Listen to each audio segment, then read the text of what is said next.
For the amicus curiae, is he here? Yes.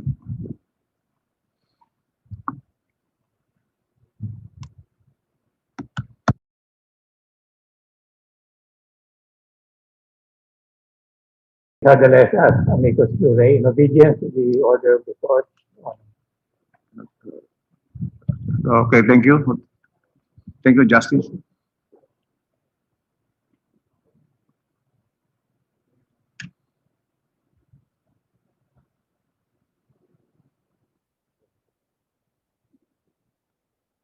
Your Honors, I'm Representative Edsel Silakman, petitioner in GR number 252579.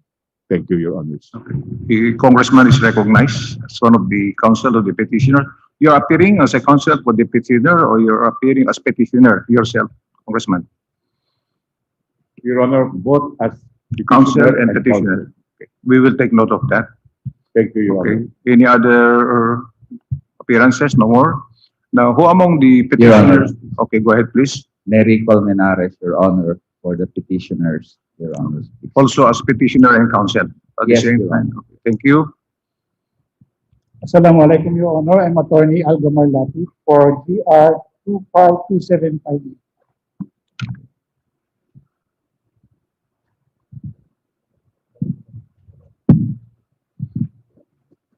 No more appearances. So, who among the petitioners will first argue its position?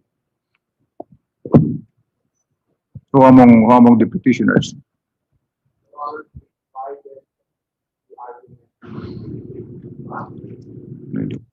And there is 7 of us. 7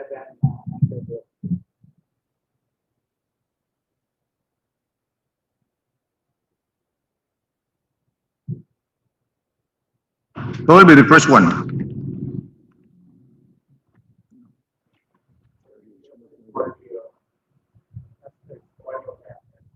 Okay, go ahead then.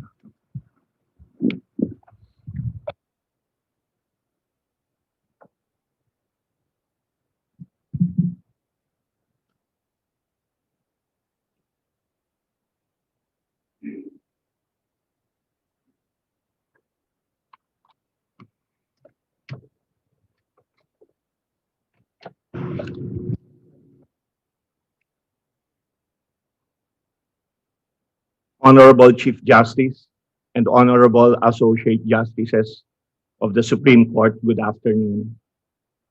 To start, allow me to convey petitioners' deepest gratitude and thanks to this honorable court for conducting these oral arguments and over the persistent objection of the respondents. Yes, we are facing a health crisis.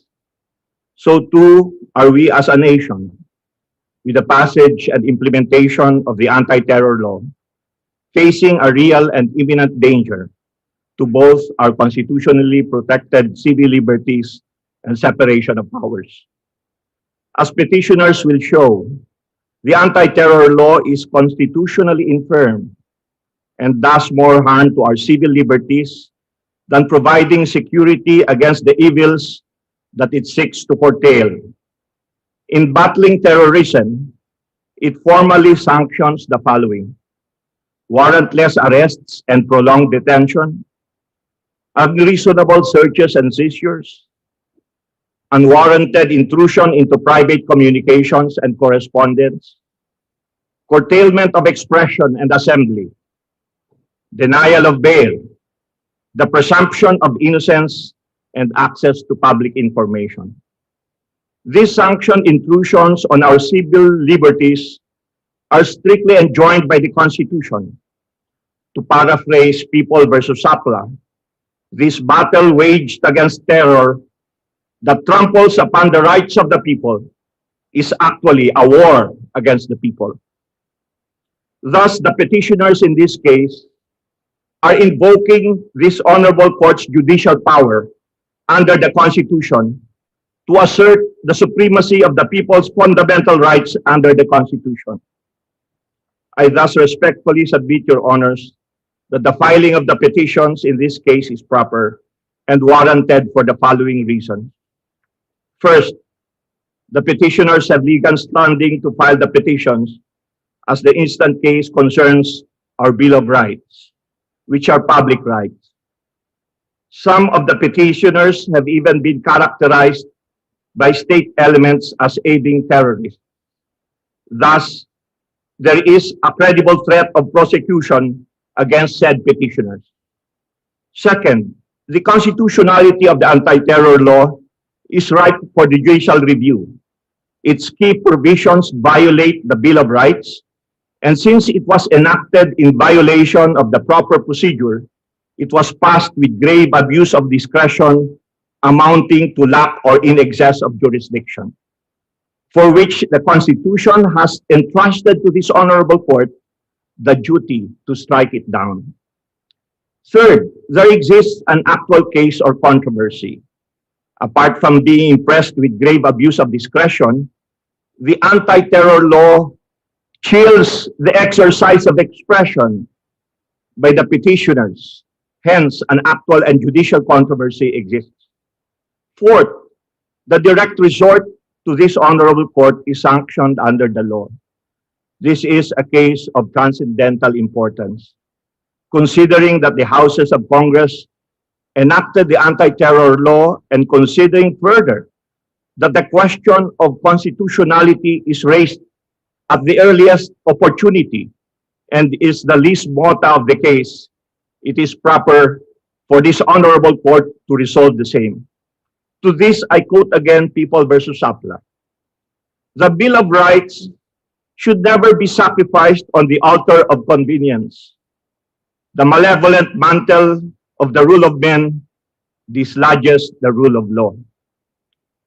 In truth, and in the grand scheme of things, this is not a battle between the petitioners and government, nor their respective counsels, but it is a colossal battle between the Constitution and the anti-terror law.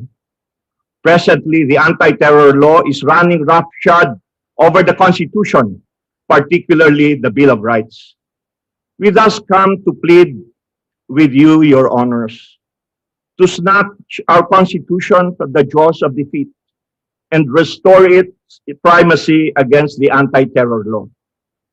To paraphrase Winston Churchill, we shall not fail nor falter.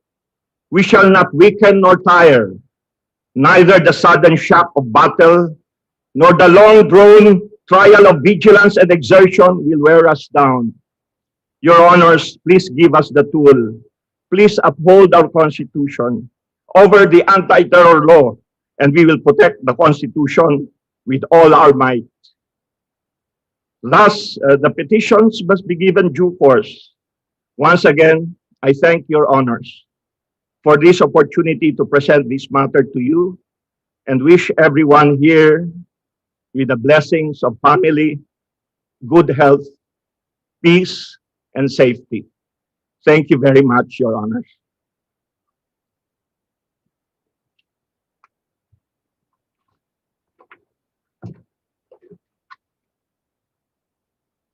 Can we now hear Attorney Jokno?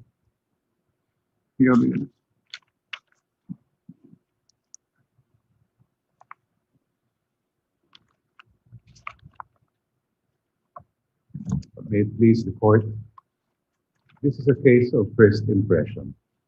The Anti-Terrorism Act, or the ATA, is novel in many ways, but what makes it stand out is the fact that it's the only law in our country that includes the exercise of civil and political rights in its definition of a crime.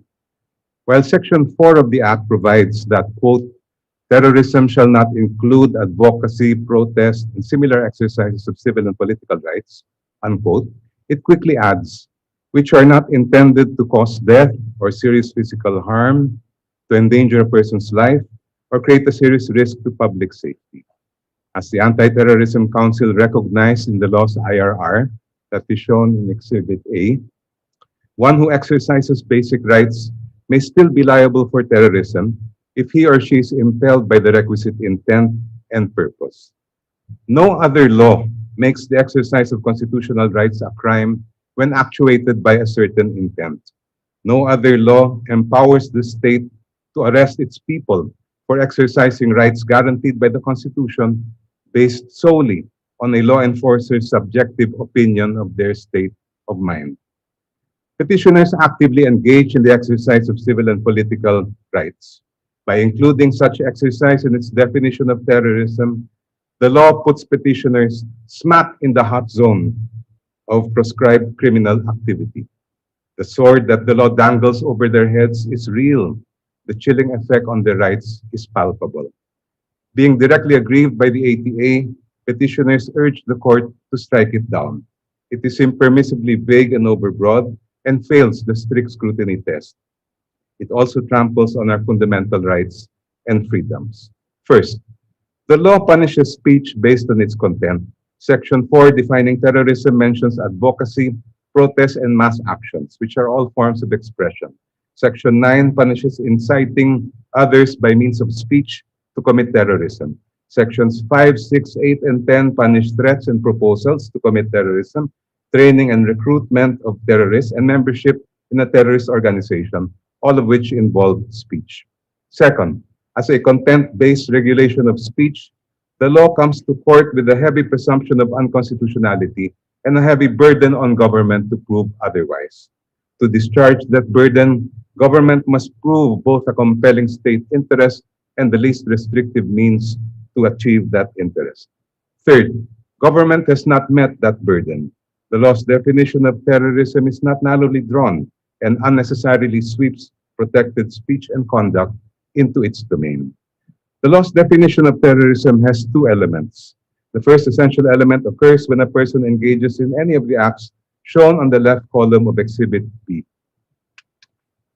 The second element occurs when the purpose of such act, by its nature and context, is any of those shown on the right column of Exhibit B. The ATA offers a smorgasbord of acts, intents, and purposes. But what makes the law unpalatable is the fact that it dispenses with the requirements of a predicate crime, which appears to be the norm among nations, and replaces it with acts intended to cause death, etc. Since intent is generally inferred from a person's acts, the law gives state agents the power to arrest any citizen based on their subjective impression of their intent. Worse, it allows the state to simply presume the existence of intent from the citizen's acts, even if the acts themselves do not constitute a crime. Anyone, therefore, who tweets for people to attend a peaceful rally could be arrested for engaging in acts intended to endanger a person's life due to the danger of COVID infection. That is Exhibit C.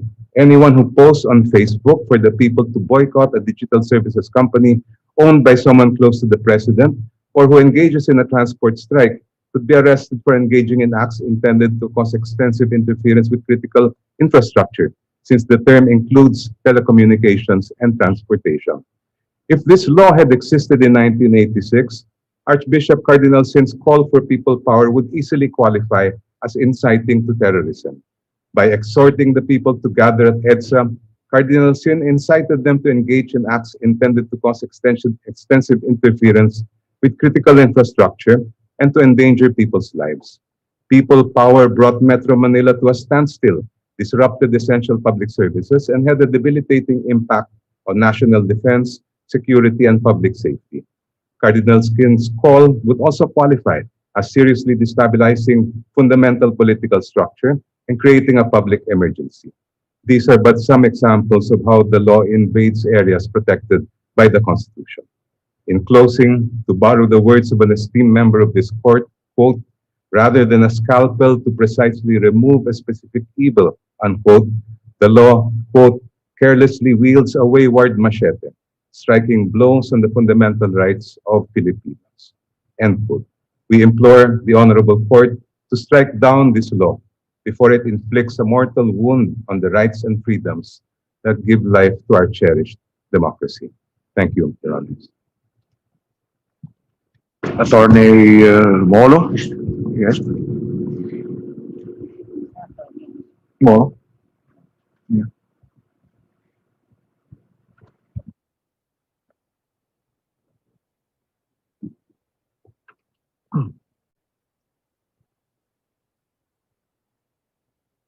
Good afternoon, Your Honors. Along with Professors Chito Liban, Gwen De Vera, Darwin Angeles, I represent former Senior Associate Justice Antonio Carpio, former Justice Conchita Carpio Morales, National Security Expert Francisco Acidillo, UP's Constitutional Law Professors, and UP student Tyrone Santos. I was given three topics. First, severability. Our position is that the ATA cannot survive the nullity of its key provisions. The law relies on a concept that seeps into its every crack. Not even a saving clause works. Second, it is our position that the repeal of the HSA cannot operate in a manner that deprives vested constitutional rights or in violation of our international obligations. Third, as to the vagueness and overbreadth of sections 5 to 14, we observe that the objections fall within three general categories. The first category of objections argue that because of Section 4's new definition of terrorism escapes consistent meaning, other provisions become vague as well. If we are not sure what terrorism is, then we can't be sure what inciting or proposing it covers. The second category focuses on specific phrases, like Section 6, which punishes, and I quote, collecting and making documents connected with the preparation of terrorism. Now, broad formulations like this are unconstitutional both here and abroad. In US v. Stevens, in 2010, Chief Justice Roberts nullified a penal law facially because although it was meant to punish depictions of animal cruelty, it was actually punishing innocent acts like a butcher or a slaughterhouse. Section 6 fails Stevens' analysis because it covers an author writing about Philippine terrorists or a filmmaker making a documentary of terrorists. The third category of objections refer to the ATA provisions applied as a whole, like designation combined with Section 4 and 10, which covers those who may not even know what they did wrong, like people added to Viber groups involuntarily, or our grandchildren who may have joined a BTS fans club online that transformed into something different. It doesn't matter. Under the ATA's text, they are all members. They can be designated and they can be detained for 24 days. The OSD argues, well then just construe to include knowledge or intent. But the text doesn't say that. And penal laws are strictly construed against the state. And any presumption of constitutionality is lost when a law affects fundamental rights. The government says we are twisting the ATA, but this misses the point. The very fact that a penal law is susceptible to multiple readings makes it vague. The classic example is a speed limit. Don't go faster than 60 kilometers per hour invites no debate. But here, just days after the ATA was signed, the president was already disagreeing with the principal author of the law on what designation covers. If even they can't agree, what more the law's enforcers? They say only terrorists should fear this law. But terrorism under this new law is not the old terrorist we imagine. According to the OSG, the ATA is a flexible, adaptive law by design. This is the price.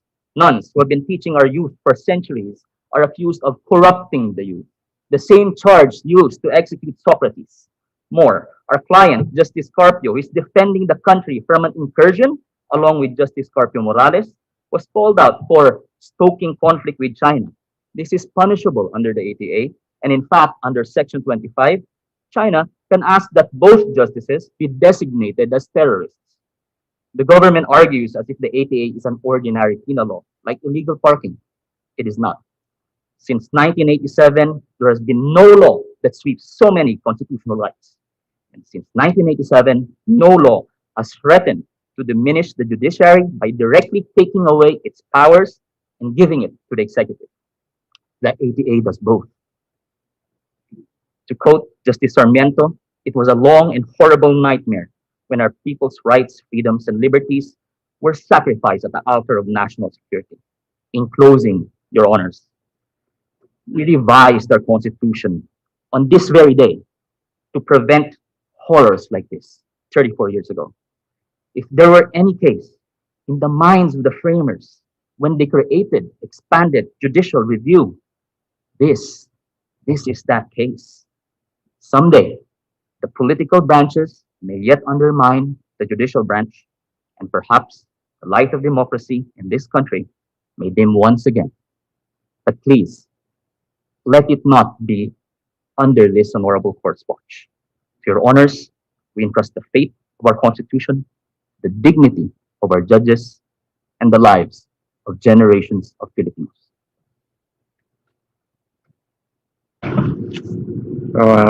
Attorney Orsua, you are recognized. Yeah. Okay. Good afternoon, Your Honors. Your Honors, allow me to share an actual case that illustrates the unconstitutionality of the powers of the Anti-Terrorism Council, or the ATC, and the AMLC, and the resulting violations of basic human rights and freedoms. In December 2019, the Rural Missionaries of the Philippines, or the RMP, one of the petitioners here, was shocked to know that his bank accounts have been frozen on orders of the AMLC without the RMP knowing why until about 9 months later, after the AMLC initiated a petition for civil forfeiture with the Regional Trial Court of Manila. The AMLC based its freeze order on mere claims by purported former rebels that the RMP finances communist rebels in Mindanao. Since the freezing of the bank accounts was made ex parte, the RMP was deprived of the right to refute before an impartial tribunal the witnesses' self-serving claims and to show that all their bank transactions were lawful. The Court of Appeals extended the AMLC's freeze order for 6 months, also without the RMP being informed of the proceedings. The RMP's 10 bank accounts remain frozen to this day. The RMP is an organization of women and men, religious and lay workers from various congregations doing missionary work with the rural poor. With their bank deposits still frozen, the RMP had to close its Quezon City office. It has since been unable to pursue its apostolic work. After the RMP filed the petition for writs of amparo and habeas data against the NPF LCAC officials, its former national coordinator, 81-year-old Sister Elenita Belardo, was charged with perjury by the ATC and the NPF LCAC Vice Chairperson Esperon. Section 25 of the ATA institutionalizes this practice of designating persons or organizations as terrorists and terrorist financiers behind closed doors without notice and hearing and without any remedy in law. This power is given to the ATC, a mere administrative agency. Its designation of persons or organizations as terrorists is based on its sole determination of probable cause and according to its arbitrary interpretation of the vague and overbroad definition of terrorism. Its power is absolute since there is no remedy to contest the designation. Its designation creates a conclusive presumption of guilt without due process. The ATC's absolute power to designate terrorists is not harmless or benign. The designation results in violation, restriction, and deprivation of rights, even without prosecution and conviction by a court of law. Under Rule 6.5, the designation of terrorists by the ATC is required to be published. On the basis of the ATC's designation, the person so designated could be arrested and detained and worse, killed. Your Honors, consider the present context. The red tagging of activists and others critical of the government has led to deadly results. Authorities publicly tagged Attorney Benjamin Ramos, activist Zara Alvarez, and many others as communists or terrorists before they were killed. Recently, the AFP publicly and falsely designated some UP alumni as NPA terrorists who were either killed or captured. The AFP included in the list 3 lawyers, a former government official, a respected private practitioner and Rotarian, and a former IBP president. They also included a Palanca awardee who wrote many plays that we loved, such as Rock of Ages, and an internationally known expert in social entrepreneurship. They are all alive, they never joined the NPA, and they were never captured. Even the late Ben Cervantes, a multi-awarded and highly respected theater pioneer and director who died of illness, was not spared. There are only a few of the many who have been falsely accused of terrorism. They have been publicly vilified. Their reputations have been damaged, and their very lives have been put at risk. Practices like this will become legal through the ATC's absolute power of designation. Solely on the basis of the ATC's designation of terrorists, the AMLC can examine deposits and investments even without any court authorization under Section 35. This is what happened to Gabriela, one of the petitioners here. The AMLC, upon the mere request of the NTF-ECLAC, investigated Gabriela's financial and bank transactions without any court authorization in violation of Gabriela's rights. In Section 36, the AMLC is also empowered to issue an order ex parte to freeze deposits or investments even without any court authorization. This freeze order could effectively be indefinite under paragraph 3 of Section 36, amounting to actual deprivation of property. No safeguards are provided under Section 36. These sections violate the principle of separation of powers, due process, and the constitutional right against unreasonable searches and seizures. The vast powers of the ATC include the power to require private entities and individuals to provide assistance in its work under Section 46M, a power without parameters, safeguards, or conditions. With this absolute power, individuals and entities have no right at all to decline compliance, a clear violation of the constitutional prohibition against involuntary servitude. The ATC is also empowered to gather, keep, and utilize any and all information that it deems important of any person, group, or organization under Section 46 without any limitation or fear of scrutiny or disclosure, since it could adopt any security classification of its records under Section 45. Even the writ of habeas data could not be employed against its absolute power. These sections violate the constitutional right to privacy of communication and correspondence and to due process. By its absolute nature, Section 45 violates the ruling of this court in Sereno versus Committee on Trade and Related Matters. Finally, Your Honors, the implementing rules and regulations of the ATA attempt to rectify the flaws of the law by supplementing or qualifying its provisions.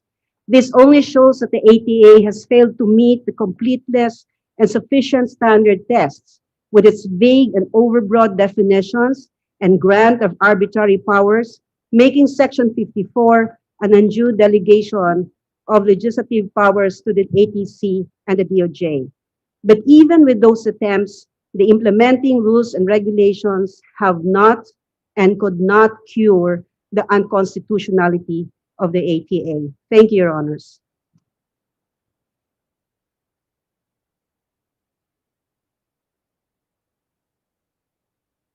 The Bureau Colmenares is recognized. Thank you, Your Honor. Good afternoon, Your Honors, please. I was assigned to argue that various sections of RA 11479 violate, inter alia, the constitutional prohibition against bills of attainder and ex post facto laws. At its core, the Anti-Terrorism Act today is today's oppressive and arbitrary legislative vehicle for the attribution of guilt and the imposition of punishment, essentially without the need for judicial trial. Firstly, Your Honors, The law is constitutionally invalid because it suffers from overbreadth and impermissible vagueness. The law punishes any act, including acts which were perfectly innocent when done, for as long as the Anti-Terrorism Council, acting as roving lawmakers and star chamber judges, imputes vaguely defined terrorist intentions and purposes on the suspect. After all, who would know what acts are encompassed by a law that penalizes any act intended to endanger another person's life or seriously interfere with critical infrastructure? Worse, the act need not even actually result in endangering a person's life. The mere naked imputation that it intended to endanger a person's life would suffice. The law's peddlers claim that under Section 4, there is a provision that excludes the exercise of civil and political rights from the ambit of terrorism, provided they are not intended to cause serious and physical harm on another person or create a serious risk to public safety. A person exercising a constitutional right through artistic and cultural expressions today would suddenly be committing a crime tomorrow upon the mere imputation by the respondents that such artistic expression was intended to create serious risk to public safety. Clearly, therefore, Your Honors, the mere imputation of intentions and purposes by the respondents suddenly goes into past conduct and transforms acts considered legal and constitutional when done into punishable terrorist acts. The effect of the supposed safeguard, therefore, is to actually and expressly provide that said legal and constitutional acts can be considered terrorism on the mere say-so of the authorities of a vague and overbroad law, immediately opening up the law to vulnerability of being a bill of attainder and an ex post facto law. Secondly, Your Honors, RA 11479 inflicts deprivation of rights on a class of suspected persons without judicial trial when it grants respondents the power to investigate and freeze assets of suspects or cause the detention of suspects for more than 3 days without need for judicial imprimatur. Suspects who are charged in court and granted bail cannot enjoy the benefits of their fundamental right to liberty because their movements and means of communication are restricted under Section 34. Actually, the provisions granting judicial intervention under the law is a mirage. The provision on bailable offenses, for example, for inciting or proposing to commit terrorism, which are punishable by 12 years and therefore bailable, is also an illusion because these acts also constitute the same acts under Section 4, which is penalized with life imprisonment. There is no reason for the ATC, therefore, to file any case for violation of Sections 5 to 12 because all this can easily be prosecuted under the vague, overbroad, and non-bailable offense through terrorism under Section 4. Any one of these intrusions into traditionally recognized areas of protected freedoms clearly amount to punishment within the purview of the Bill of Attainder Clause. Your Honors, in the real world out there, who are the targets of this deprivation of rights? The law targets an ascertainable group of activists and perceived dissenters who have been victims of red tagging and terrorist tagging by the mere claim that they are suspected persons. Based on the action of respondents and contemporaneous events, these suspected persons generally refer to activists or perceived dissenters who criticize or oppose certain government acts or policies. The victims range from churches, international NGOs such as Caritas or the Swedish Red Cross, universities, opposition legislators, human rights defenders, priests, prominent lawyers, and celebrities who are perceived to be opposing actions of public officials who can dish it but cannot take it. Even those who criticize the anti-terror law have become victims of terrorist tagging. Many activists and dissenters, mostly in the provinces, have died while being served by the police with search warrants, many of which were actually issued by judges in Metro Manila on a formulaic narrative of nanlaban. A determination of whether a particular group has been organized for the purpose of engaging in terrorism necessarily involves applying the definition of terrorism to past acts for previous circumstances. Criminalizing membership in designated or proscribed organization likewise amounts to punishment for acts allegedly committed by these organizations or their members prior to the enactment of the law. Section 16 subjects any person to anyone who relates to the suspected person as targets of unrestrained surveillance that allows respondents to collect any private communication using any mode of device on any subject, a clear violation of the constitutional right against unreasonable searches and seizures and the right to privacy. While we consider addressing real terrorism as a legitimate concern, voiding the terror law that overreaches to quell not just terrorism of motley bands, but the dissent of many and the freedoms of multitude does not render the government helpless against terrorists, as there are many laws that can be and are actually being employed against attacks on government and the public. A basic principle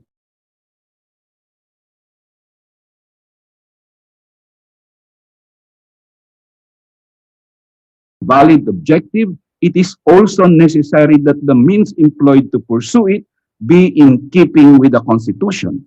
Mere expediency will not excuse the constitutional shortcut. No one should go to prison for the exercise of constitutional right, and we must do the right things, Your Honor, for the right reasons in the right way. Thank you very much, Your Honors. Okay. Congressman Lagman is recognized.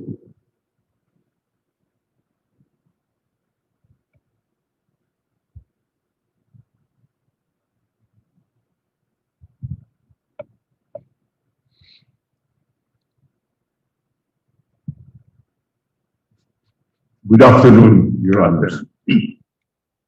Section 29 of the ATA on a maximum of 24 days detention of alleged suspected terrorists without judicial warrant of arrest obviously defies more than a century of libertarian tradition enjoyed by Filipinos against unreasonable seizures of their persons, dating back to the Malolos Constitution of 1899, the Bill of 1902, the Jones Law of 1916, and the Constitutions of 1935, 1973, and 1987. In stark contrast with the ATA, the Malolos Constitution, the first constitution of the Philippines, and the first Republican charter in all of Asia, mandated that, quote, all persons detained shall be discharged or delivered to the judicial authority within 24 hours following the act of detention. That was 122 years ago. Now the ATA has ominously retrogressed to draconian times. Warrants of arrest are invariably issued solely by a judge. Although during the martial law regime, in addition to judicial warrants, executive warrants like ASOs, PCOs, and PDAs were issued upon authority of President Marcos and legitimized by the 1973 Constitution. This anomaly was junked by the 1987 Constitution, which deleted the phrase, quote, or such other responsible officer as may be authorized by law, unquote. And it reverted to the 1935 provision on judicial warrants of arrest upon probable cause and added, quote, to be determined personally by the judge, unquote. Now, except for 3 instances of authorized warrantless arrest under Section 5 of Rule 115 of the Rules of Court, the inflexible rule is that no arrest can be effected legally without a judicial warrant of arrest. Detention upon the unilateral and unbridled authorization of the Anti-Terrorism Council, which is a purely executive agency, arrogates judicial jurisdiction and resurrects the infamous assos of the martial law vintage. This executive authorization of prolonged detention is reminiscent of the Spanish Inquisition, when persons suspected of heresy and witchcraft were incarcerated for long periods without being charged and tried. They were mercilessly tortured during lengthy custody. Extended detention induces the commission of torture to coerce confession in violation of the Anti-Torture Act of 2009. Long detention without judicial intervention must be prescribed to foreclose the incidents of torture. Section 29 of the ATA violates the Convention Against Torture and the International Covenant on Civil and Political Rights, prohibiting arbitrary arrest or detention, to which the Philippines is a state party. It is grossly ironic that when the privilege of the writ of habeas corpus is suspended, the 1987 Constitution mandates that the detention of a person shall not exceed 3 days, within which he shall be judicially charged or otherwise he shall be released. But during normal times under the ATA, extrajudicial detention is a maximum of 24 days. In warrantless arrest, the period of detention is delimited by Article 125 of the Revised Penal Code, the maximum of which is 36 hours. Extrajudicial arrests and detentions without judicial oversight for 24 days are arbitrary, even odious. Verily, an executive warrant of detention violates the separation of powers. The ATA also unlawfully expands the rule on warrantless arrest, thereby usurping the exclusive rulemaking power of the Supreme Court under Section 5.5 of Article 8 of the Constitution on the quote, protection and enforcement of constitutional rights, unquote. Prolonged detention denies the suspect's right to be presumed innocent, deprives him of his right to seasonably post bail, derails his right to speedy disposition of his case, divests him of his right to promptly avail of the writs of habeas corpus and amparo, and derogates his right against torture. These constitutional rights presuppose brief pre-trial detention. Even the safeguards for detained suspects under the similarly challenged Human Security Act have been abandoned by the ATA.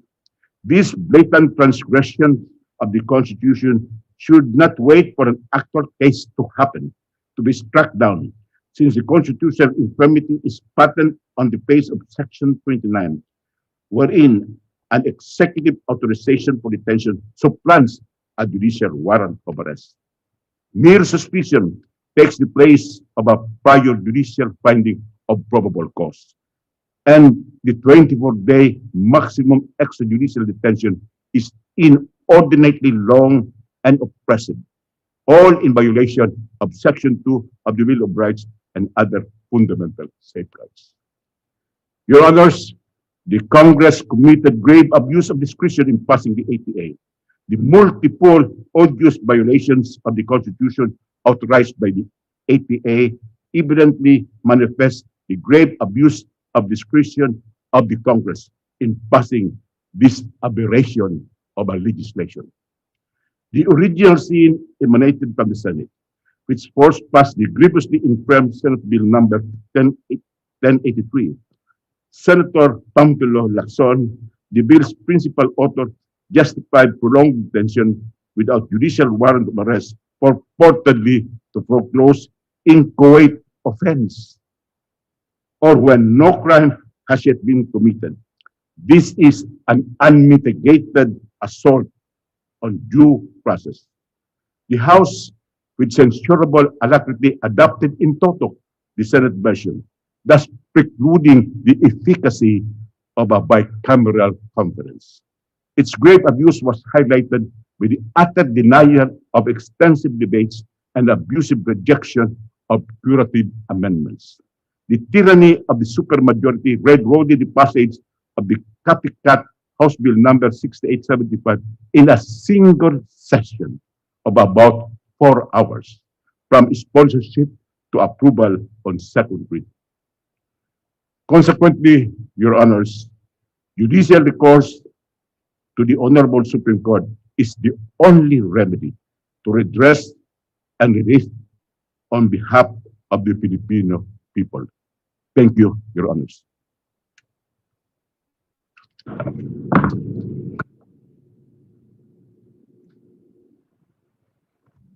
Attorney Latif, please, recognize. Latif, L-A-T-I-P-H.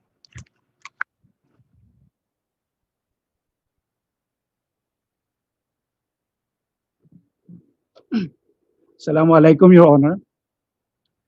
May it please the court. Your Honors, the right to self-determination is the right of the people to determine their political status and freely pursue their social, economic, and cultural development. This right is not only a treaty obligation, but a customary international law that Moro and indigenous people are entitled to as held in Cotabato versus Republic.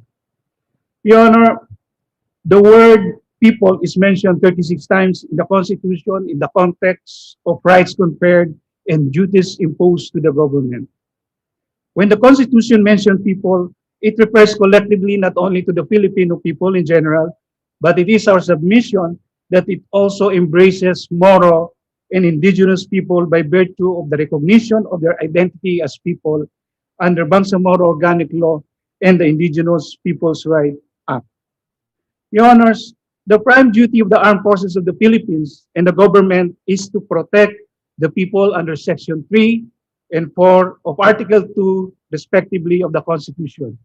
Further, military must respect people's right in the performance of their duty under Section 5, Paragraph 2, Article 15, while Congress, in legislation, has the duty to protect and enhance the right of the people, the right of all the people to human dignity in Section 1, Article 13. And in Section 5, Article 2, it provides that the protection of life, liberty, and property and cognate rights under the Bill of Rights is essential for the enjoyment by all the people. Your Honors, as exhaustively discussed by my colleagues, the law is unconstitutional because it failed to respect and protect the rights and freedom of the people.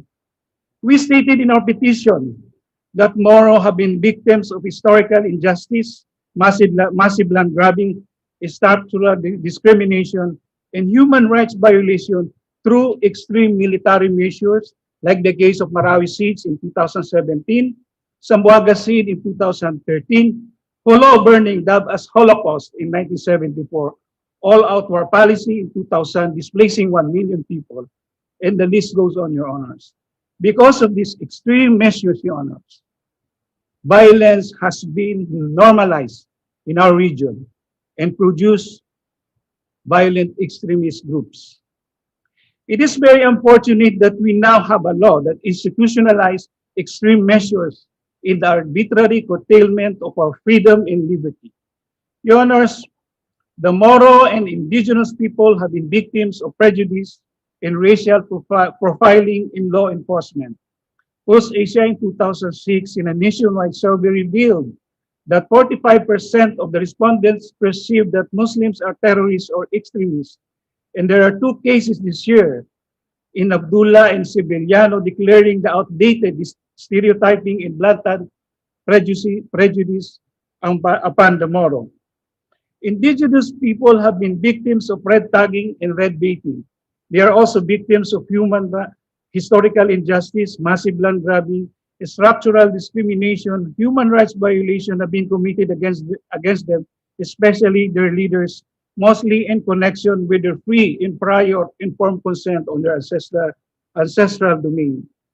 In fact, Your Honors, the first to be charged under this assail law are two ITAs in August 2020.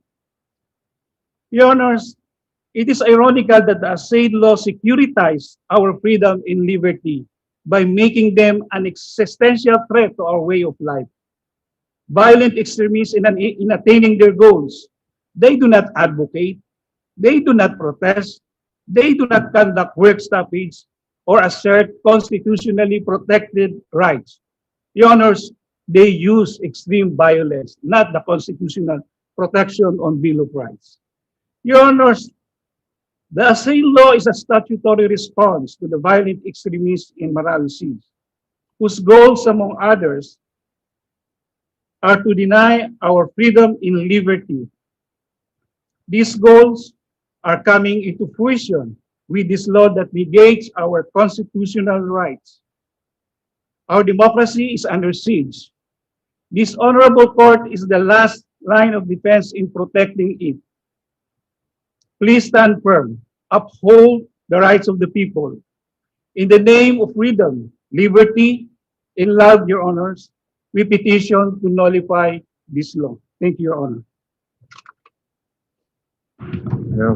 No other counsel for the petitioners. I think they're already through. So Justice Karandang will first interpolate any of the counsel of the petitioners. Go ahead. Please. Can you request Attorney Cadiz to answer some questions from the court?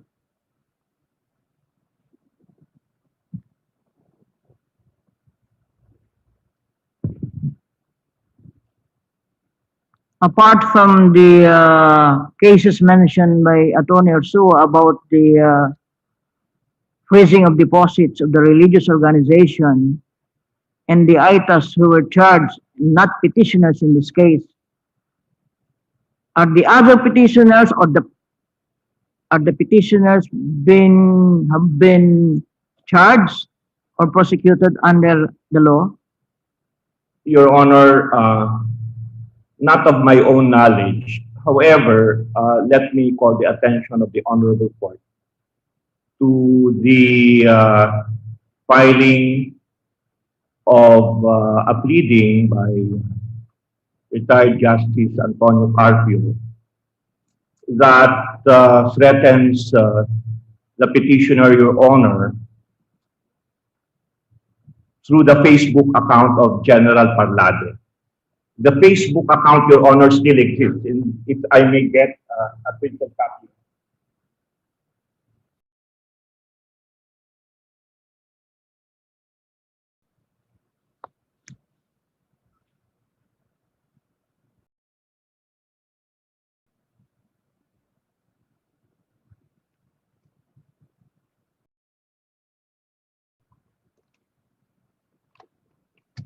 Is it about General, is it about the red tagging? it's an actual threat, Your Honor. And if I may read the Okay. posting of General Antonio Parlade. General Antonio Parlade, in his Facebook account, which is still exists, Your Honor, says, the Supreme Court will soon be hearing petitions against the anti-terror law. This is his opening statement. Let's be watchful of these individuals, groups, and organizations opposing a law that will protect our citizens from terrorists. What's their agenda? It's a long posting, Your Honor, but I will now go to his concluding sentences. The day of judgment is upon you. And the Filipino people who have suffered enough from the malignant hands of the CPP, NPA, NDF, of which you are part, of sit in judgment. Very soon, blood debts will be settled. The long arm of the law will catch up on you and your supporters. This is an actual threat, Your Honor. We cannot sit idly by for General Parlade to actualize this threat. So you would say that this is the actual threat to the safety and liberty of some of the petitioners in this case. In fact, Your Honor, How about the other petitioners who have not been charged or prosecuted under the terror law, anti-terror law? Can they maintain their standing to sue in this case? Your Honor, I will go into that, but General Parlade does not distinguish.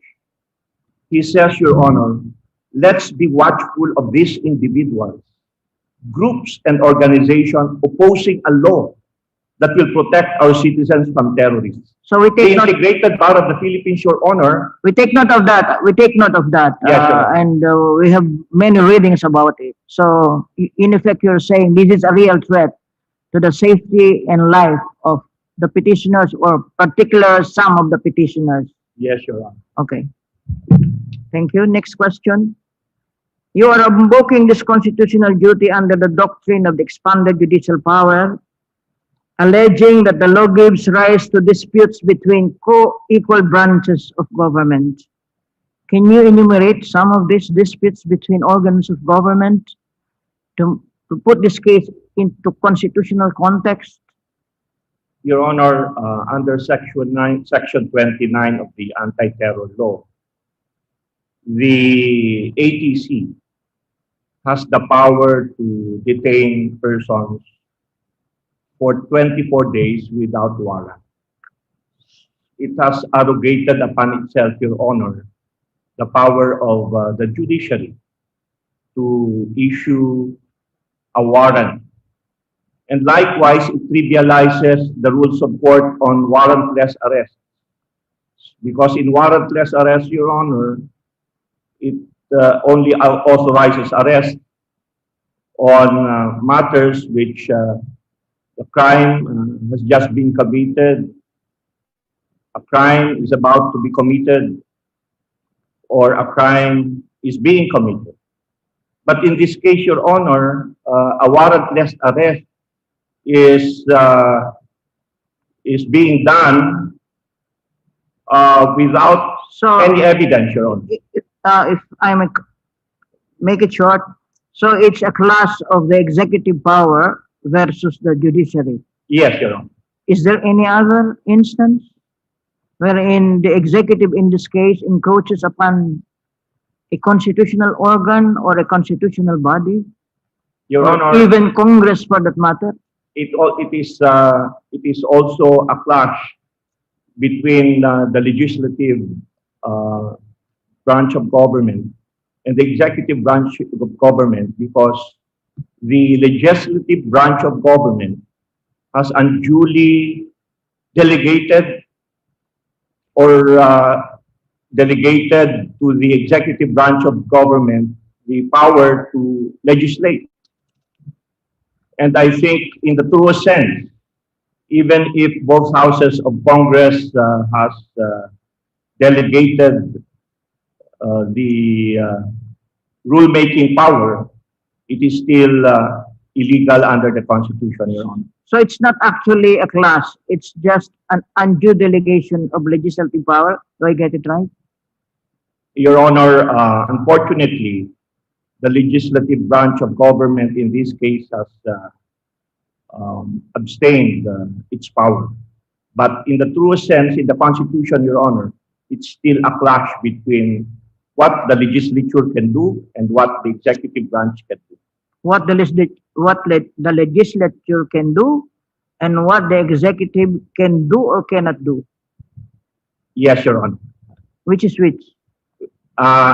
What the executive branch cannot do and what the legislative branch can do. Can do. I agree, Your Honor. Thank you. You are mounting a facial challenge of the law. What is the prevailing doctrine on facial challenges of laws like this? Your Honor, a facial challenge can be mounted if there is a question of unconstitutionality of the law. and likewise that infringes on the freedom of speech, Your Honor. And, Your Honor, since there is already an actual threat of prosecution by the high-ranking member of the Armed Forces of the Philippines, then a facial challenge is also appropriate. Of course, we are aware of the decision in the case of Southern Hemisphere, Yes, Your Honor. which held that facial invalidation of a statute is allowed only in free speech cases, right? Yes, Your Honor. Is there any exception? Your Honor, Southern Hemisphere likewise cites Holder versus Humanitarian Law Project. It says the pre-enforcement review of criminal statute challenged on vagueness grounds, since plaintiffs face a credible threat of prosecution. In this case, Your Honor, there is already a credible threat of prosecution and should not be required to await and undergo a criminal prosecution as the sole means of seeking relief. So, under the Southern Hemisphere case, Your Honor, decided by this court, then a facial challenge is proper, Your Honor. Although, Your Honor, this topic has been assigned also to Attorney Shell Jock. This is Anyway, other questions on facial challenges will be given by my esteemed colleague, Justice Leonen. Thank you, Yes. Attorney Cadiz. Thank you very much, Your Honor.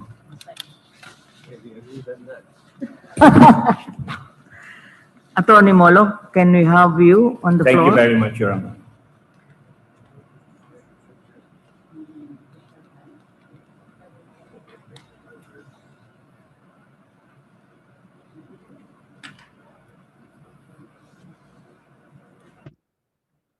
Attorney Molo, are the writs of amparo and writs of habeas data available in this law? Your Honor, Can you, I'm sorry. Excuse me, Attorney Molo, can you remove your? I think we can remove, Yeah, so that we Yeah, can hear you. so that Thank you. we cannot hear you. Thank In fact, we were not able to hear you clearly when you were speaking earlier. Are the writs of amparo and habeas data available to persons prosecuted, or incarcerated, or suspected of becoming terrorists under this law? thank you for the question, Your Honor. Nominally, they are available as they remain rules issued by the Honorable Court. But as has been alleged by several of the petitions, they become illusory under the ATA. What do you mean nominally? They remain effective and therefore they can be availed of, Your Honor. But for example, as pointed out in the petition filed by Justice Carpio, even if you have a petition for habeas corpus, all the APC or the persons in custody of the person needs to show is the written authority of the APC, and that's that. Tapos na po yung usapan. In fact, the reason why we raised this case essentially as a separation of powers case, aside from being a civil liberties case, is the fact that the judiciary, although it retains its power under the Constitution, under the ATA, is being diminished directly by the ATA. For examples, Your Honor, in bail, in Section 34 of the ATA. No, we're talking of writs and amparo and writs of habeas data. Yes, Your Honor. You mean to say that the judge to whom the authority of the ATC to designate or arrest will just will just forget about the rights of people and just dismiss the case? Your Honor, Is thank that you for the question. your assumption? No, Your Honor. Of course, the judge will prosecute these writs, but the preliminary question is, when will the judge be available to the person in detention? So you're now relating it to the immediate nature of judicial recourse in this case. Your Honor, we are delving into the fact that judicial remedy, while it is available still, is no longer effective under this law. Why not effective? Because the Your- court can resolve the rates as applied for by these people. Yes, Your Honor. We agree. It remains law. But Is the as court- a practical matter, sorry. Is the court, will the court just perfunctorily dismiss the case upon the showing that there is an order from the ATC to arrest or detain these people? Your Honor, thank you again for that question. That is not the, Okay, it's not the assumption, but rather what we are saying is that, for example, Your Honor, the charge you is can put that membership. in your memorandum, please, no? Yes, So, Your Honor. because the court would like to be clear on the matter.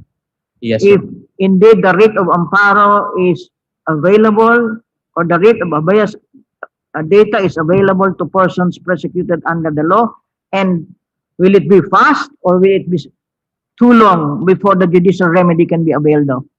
Yes, Your Honor. We will do so in our memorandum as ordered. Okay, thank you. Generally, the void for vagueness and overbreadth doctrines have been applied when facial challenge is mounted. Are these the only doctrines that can be used in a facial challenge? Or are there any other tests on this? Thank Can you, we Your Honor. apply another test to challenge facially the constitutionality of the law? Your Honor, thank you. Actually, the facial challenge doctrine emanates from U.S. constitutional law. It is an interesting doctrine because it emanates from a jurisdiction that does not have expanded judicial review.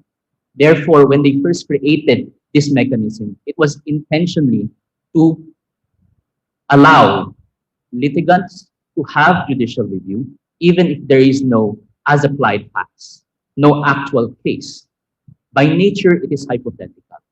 And therefore, Your Honor, in answer to your question, a good situation is precisely the second dimension of this case, the separation of powers dimension of this case. When Congress, Are you aware of the strict scrutiny test? yes, Your Honor, Will this apply in this case? it does apply, Your Honor. How will it apply in this case? Your Honor, strict scrutiny requires that whenever there is a clash between a legislative act or a governmental act that affects or abridges fundamental rights, strict scrutiny or the highest scrutiny found in constitutional litigation must apply. It has two elements. First, that there is an abridgment of the fundamental right, and this abridgment is based on a compelling state interest, not just legitimate, compelling state interest. The second prong is the requirement that this compelling state interest is effected through by means that are narrowly tailored, meaning, Your Honors, not just as a theoretical or academic matter, it is the burden of government in strict scrutiny. The burden shifts, the burden becomes the burden of government to prove that out of all possibilities, this is the only way to achieve the legitimate, the compelling state interest. In the context of the ATA, Your Honor, the compelling state interest, or legitimate state interest would be terrorism, as alleged by the Office of the Solicitor General, which we will disagree because we disagree with the characterization of compelling vis-a-vis legitimate. However, we also disagree with the second prong, which is narrowly tailored. Your Honors, it is not narrowly tailored. Why? To begin with, in order to prove narrow tailoring, you need to identify actual, practical, real efforts to show that this is the least inclusive of rights. To begin with, Your Honor, there's Okay, one undeniable fact. We have now the overview. You can expound it in the memorandum that the Yes, court Your will Honor. require you. Next, you also assail the creation of the Anti-Terrorism Council and its functions. If the provisions on the ATC are struck down, should we struck down the entire law? Your Honor, it is our position that the narrative being propounded by government that this country will become helpless against terrorism if this law is struck down is not true. The ATA repealed the HSA, the Human Security Act. It is a law that was effective for several years. It may not have been the best, but it protected this country. By virtue of law, even if this court strikes down the ATA, by virtue of law, the repealing provision will revive the HSA. And this court has ruled in previous cases that that is possible. Therefore, the anti-terrorism infrastructure will still consist of A, the Human Security Act, the Enhanced Anti-Terrorism Financing Act, and the just recently signed 2 days ago, the expanded Anti-Money Laundering Act. The ATC will survive because under the HSA, the Human Security Act, the ATC is still there. The only thing that will be gone will be this odious provision in Section 29. That provision that has the title, Detention without Judicial Warrant of Arrest. How about Section 55, the severability clause? Thank you, Your Honor. The severability clause of ATA actually says these provisions shall remain in place regardless of the nullity of others as they may be affected thereby. The severability clause of the ATA itself says that if the provisions that are nullified would relate to the other provisions and are proved to be mutually dependent and interconnected, such that the legislature is presumed not to have intended for this law to operate as a whole, then the nullity of the key provisions will lead to the nullity of the other provisions by virtue of the same severability clause, Your Honor. Or, if not there, under Tatad versus Secretary of Energy. Okay. Yes, Your Honor. Assuming that the law is declared unconstitutional, will the Human Security Act be resurrected? Yes, Your Honor, because this is a direct express repeal of the Human Security Act. And under previous decisions of this honorable court, Your Honor, there were instances when there was a direct express repeal. The repeal of the repealing law operated to revive. But we can elaborate more, Your Honor, in our memorandum as to those proceedings. Thank you, Attorney Molo. Thank you, Your Honor. You have enlightened us on so many points. Thank you, Your Honor. Can we have now Attorney Jokno to have the floor?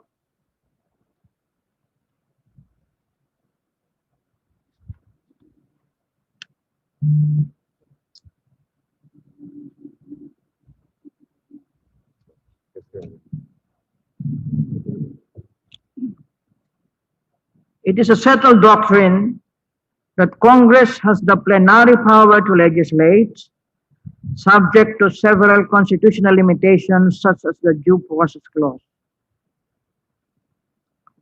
You are assailing Section 4 of the Act for being violative of your right to due process. Which provision of this law is so unclear and ambiguous? Section 4, if Your Honor, please, contains the definition of terrorism. It is our submission that that definition violates overbreadth, void for vagueness, and as well the strict scrutiny test. We submit, Your Honor, that the strict scrutiny test applies in this case because this law regulates speech based on its content. We are referring to Section 4 in relation to Section 9, Sections 5, 6, and 8, and 10 as well of the anti-terror law.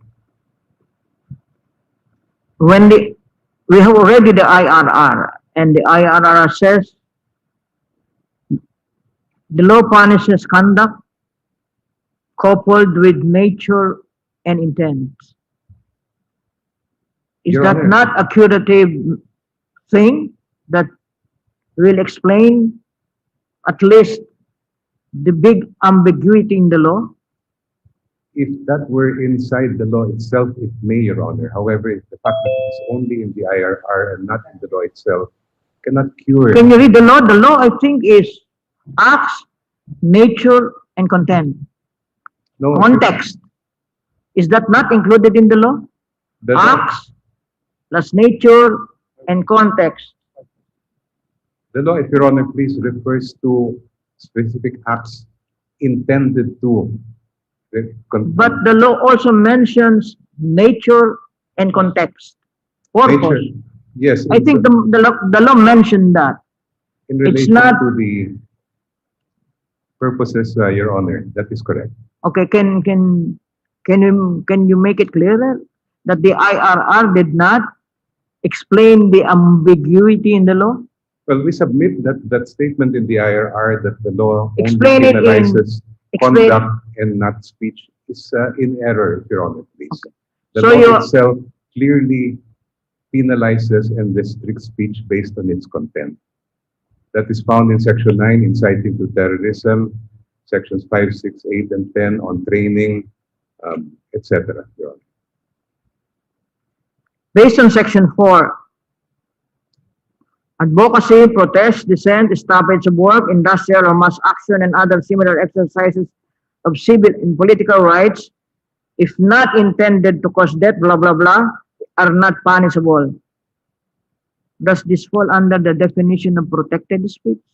That is precisely the problem, Your Honor. It has a colatilia that the exercise of these rights is not terrorism if it is not intended.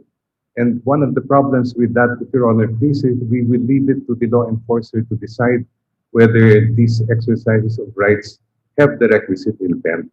Now, if Your Honor, please, the intent that is found in the anti-terror law is not the specific intent found in the revised penal code, Okay. because this is a special law. We are only referring to general intent, which is supposed, according to jurisprudence, presumed from the acts. So in How- other words, any law enforcer could presume the intent of a person exercising his rights and say that that is intended to endanger persons' lives, etc., and therefore qualifies as terrorism. Further, Attorney Jokno, how do you consider this law? Is it a malum prohibitum or a mali inse law? Well, it is a special law, if Your Honor, please. It is not a revised penal code law. In that sense, it is a malum prohibitum. So it's a malum prohibitum as far as you're concerned. Yes, Your Honor. Unlike, if I may point out, unlike the Human Security Act, which expressly incorporated Book 1 of the revised penal code, the anti-terror law does not mention at all the revised penal code.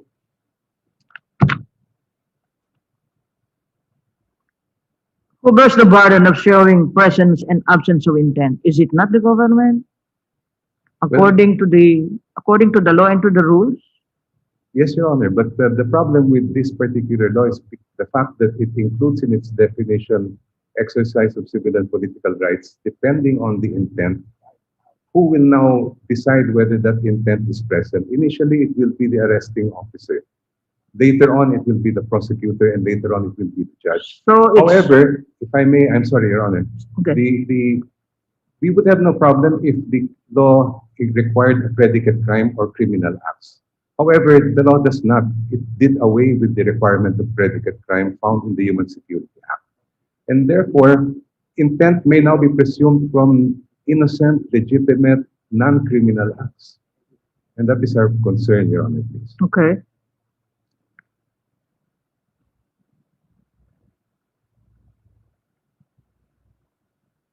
If the government is able to prove such intent to cause damage, so and so, do you not agree that the act can be punished as terrorism? We would have we would, Remember, it's the government who will prove intent to cause damage, bodily injury, damage to critical infrastructure. Can it not be punished as an act of terrorism, falling under 1, 2, 3, 4? precisely, Your Honor, the fact that that intent is simply presumed from acts that are non-criminal means that the law covers protected speech and conduct. As I mentioned in my opening statement, conduct, for example, that would be reminiscent. Is it hard to prove intent? I'm sorry, Your Honor. Is it hard to prove intent? Well, Criminal intent? if Is you're it hard speaking to of prove? general intent found in the special law, no, Your Honor, because that is presumed from the acts. Generally, that would be presumed from a criminal act. But in So- this case, the acts are not criminal. Since according to you, it's malum prohibitum, the act, there is presumption of intent by committing the act. Yes, Your Honor. Okay, thank you.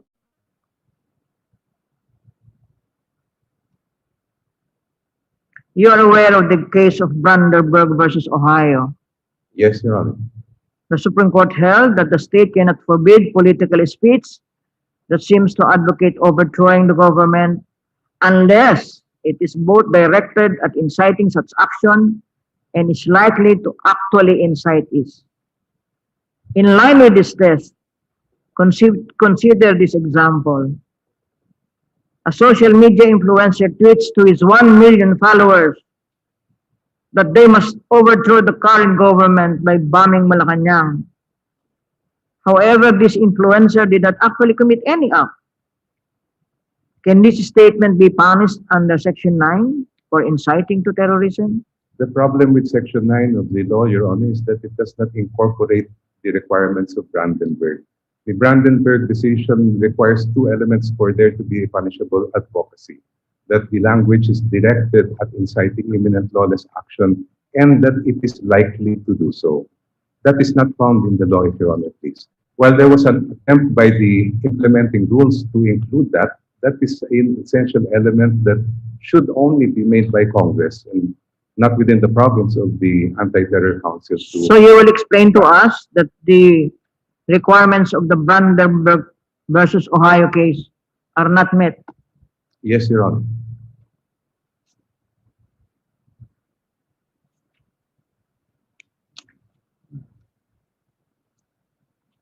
Since the petitioners argue that Section 9 of the ATA is unconstitutional for creating a chilling effect as regards the right to free speech and expression.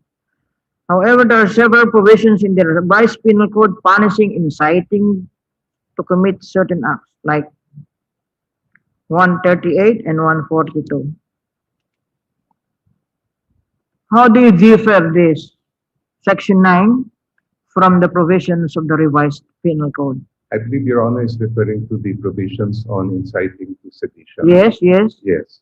Well, the purposes found in the elements of inciting to sedition are different from the elements of inciting to terrorism. Here. Yes, Your Honor.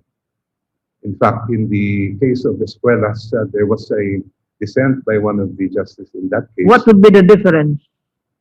Well, the sedition is really removing of allegiance, resistance to state authority. That is my understanding of that crime, Your Honor, please. And so far as terrorism is concerned, we are unsure ourselves of what, given the nebulous definition, it is really targeting. Thank you, Attorney Jock. Thank you.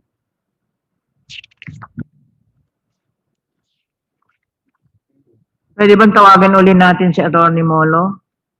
Parang may naiwan akong question sa kanya.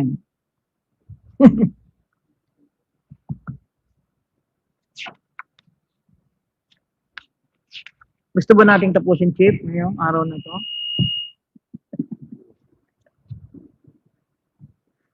My questions will be finished in another hour. No.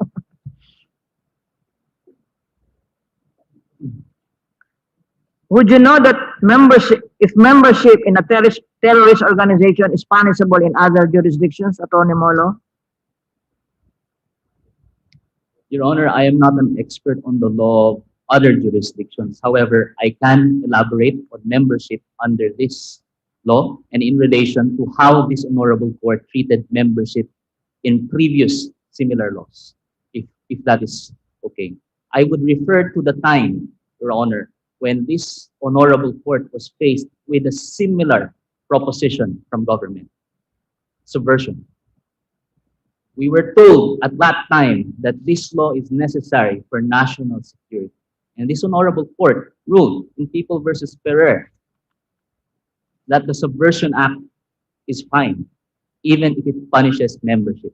However, under People versus Ferrer, Justice Castro pointed out that the elements of knowingly, intentionally, and through overt acts were present in the subversion law. They are not present in Section 10 under the ATA.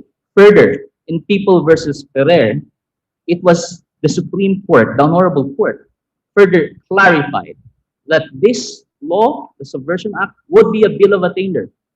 It would be an ex post facto law unless it be canalized by putting in that it is not just membership knowing, but rather knowing that is adherence to the organization's objectives. The membership must be active. It must not just be nominal or passive or inactive. There must be specific intent to further the goals of the organization, which should be showed by overt acts. And Justice Trihanki, in his additional opinion, also added that there must be evidence that there is direct participation in unlawful activities. And here's the cap. After all of these 5 requirements, all of these must be done after the Anti-Subversion Act was passed. Under the ATA, none of these are available. What's more, what's worse, the operative act that turns a previously valid organization, for example, Your Honors, I'm a member, I think, of the Pi Gamma Mu Society of UP.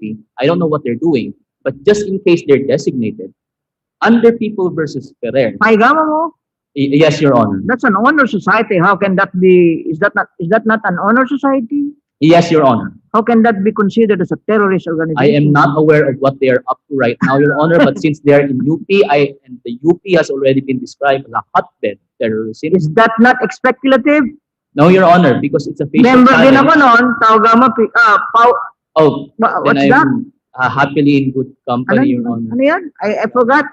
Pi Gamma Mu, The honor society of the Yes. AS? Pi Kappa Pi. The other one? Pi Kappa Mo? Pi Gamma Mu din daw po, Your Honor. Ano? Pi Gamma Mu din daw po, Your Honor. That is the honor society of the Of university. AS. Oh, yes, Your Honor. You're a member of that. Yes, I think so, Your Honor, because they sent me a certificate when I was in my undergrad. But Your Honor, going back to the question of the Honorable Court, yes, it is hypothetical, but it is precisely because this is a facial challenge. By nature, we are talking about the text, not an as-applied challenge.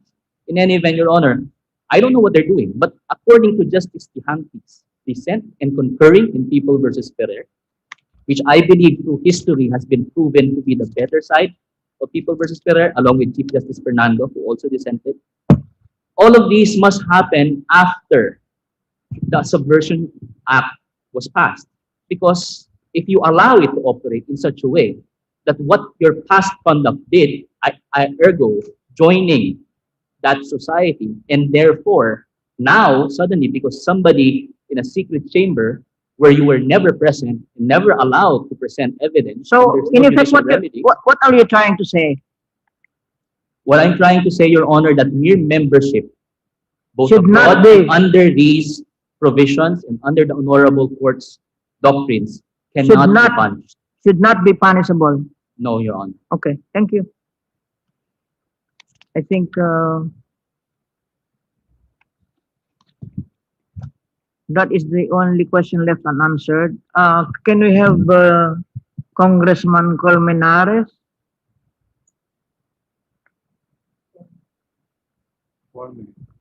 Yeah, pero congressman pa rin yan, maski noon at saka ngayon, di ba? Good afternoon po, Your Honor.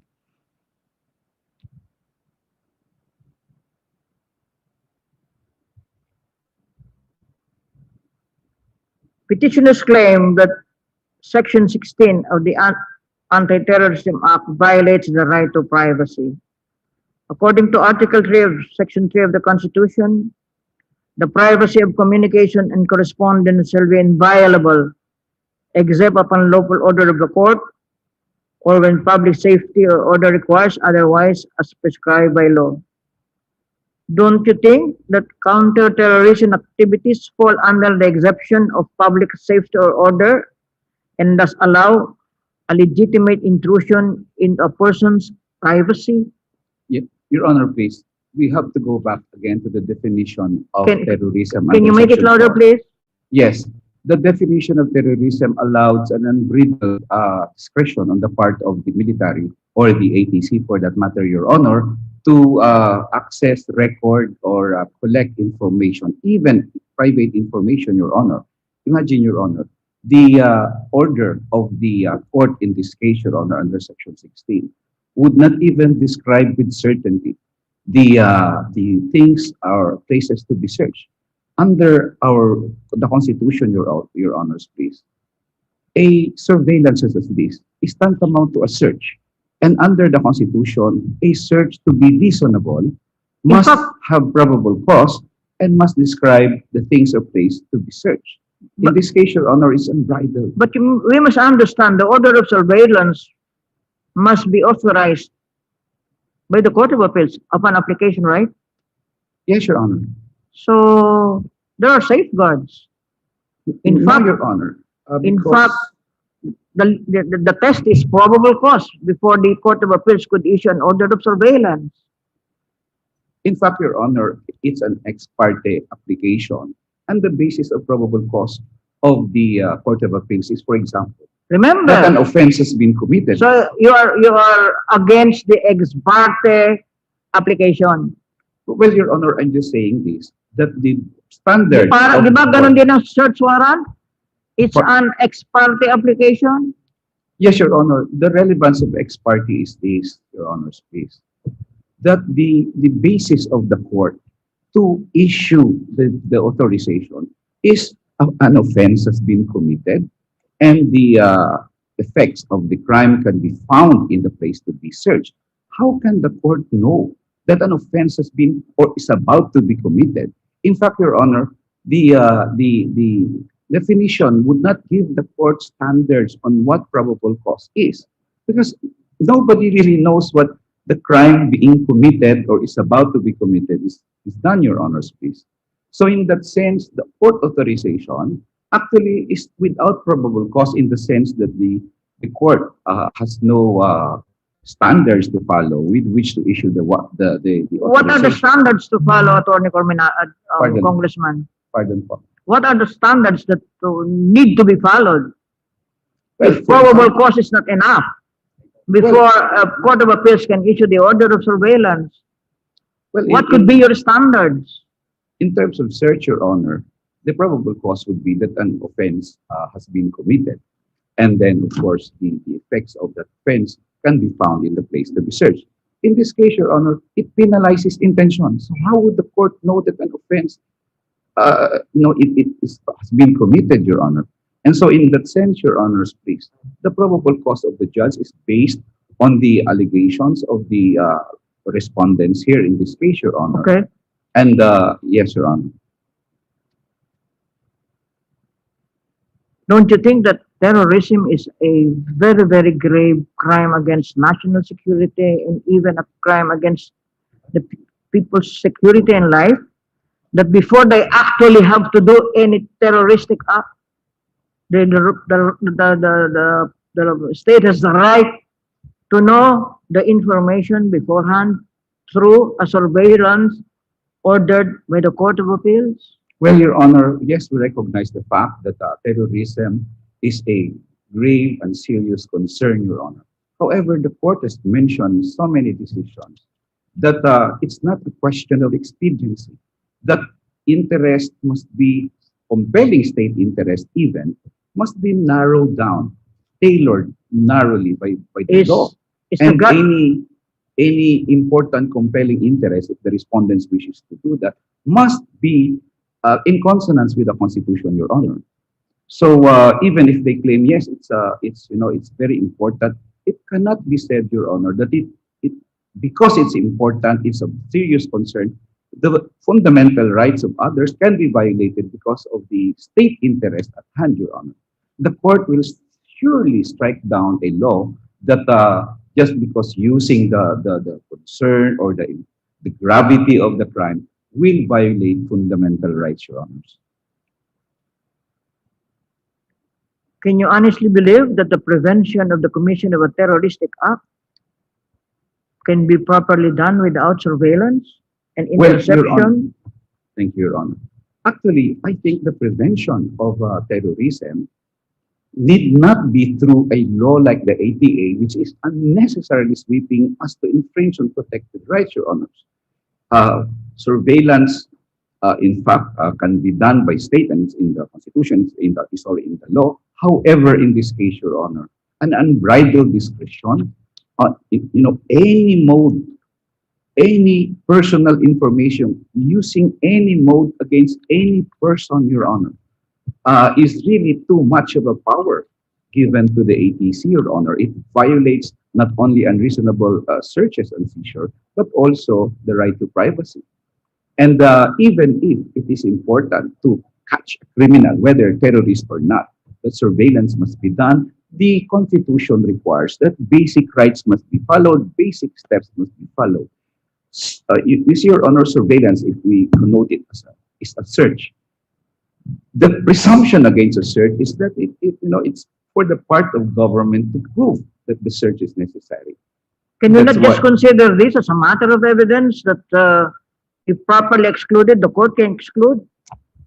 Well, in this case, Your Honor, because of the vagueness and overbreadth of the law, the court doesn't even know whether the things or effects that were seized are part, because you see, it didn't even describe the things to be seized. Under the surveillance provision in Section 16, there is no plain view, Your Honor. There's the no? moment there is no plain view in the sense that the moment you're surveilled, all information is quote unquote plain view in the sense that it can be taken by the ATC, Your Honor, even of personal information that is not in any way related to the offense can still be collected and recorded by the ATC, Your Honor. So in that sense, we contend that we understand the concern for terrorism, but it must not be to the detriment and violation of fundamental Is the rights. probable cause standard not enough safeguard? Well, the mention of probable cause seems to portray that there is probable cause. For example, Your Honor, a ATC goes to the court and says, well, we have a probable cause that an offense is being committed, for example, and that the things to be seized is in that Diba, place. the probable cause must be established at least Then to the the eyes court- of the judge issuing the order. Hindi lang, there is a probable cause that the act was committed. yes, There so must the be judge- something behind that. Yes. So the judge will now ask, what offense has been committed? So are you not Oh. comfortable that the Court of Appeals will issue the order on a probable cause? No, it can't in that sense, Your Honor, because the Court of Appeals will say, so what offense has been committed? Oh, it's an act that was intended. It's an intention, Your Honor. Can you provide a safe standard, an acceptable and reasonable standard? For us, Your Honor, the Section 4 actually cannot be cured by any reasonable standard. Your Okay. Honor. So Section 4 cannot be cured by any No, reasonable Your Honor. standard. Even an IRR cannot The cure. definition of the acts there cannot be cured by any possible reasonable standard. Especially in an IRR, Your Honor, because the IRR can go behind the law. And IRRs can be changed anyway, while the law cannot be changed. So it is not for the IRR to provide safe standard, Your Honor, because IRRs are just not the laws that Congress has passed. So even if the IRR tried to cure, the law does not require it. So therefore, the ATC can always say, well, it's not in the law. And anyway, if you want the IRR, can be Okay, Attorney interpreted. Colmenares, let's go to another point. Thank you. We go to proscription. Prescription, Your Honor. Prescription of terrorist organization. Yes. Is that a matter assigned to you? Pardon, Your Honor. Huh? I didn't hear Is the your- subject matter assigned to you? Well, only as far as bill of attainder and ex post facto law, Your Honor. I think, Sino ang because you divided the law into several issues. Attorney Ursua, Your Honor, is. Okay. Attorney Ursula will be able to answer the questions on proscription. Attorney Colmenares, thank you. In fact, si Attorney Ursula ang next. Thank you, Your Honor.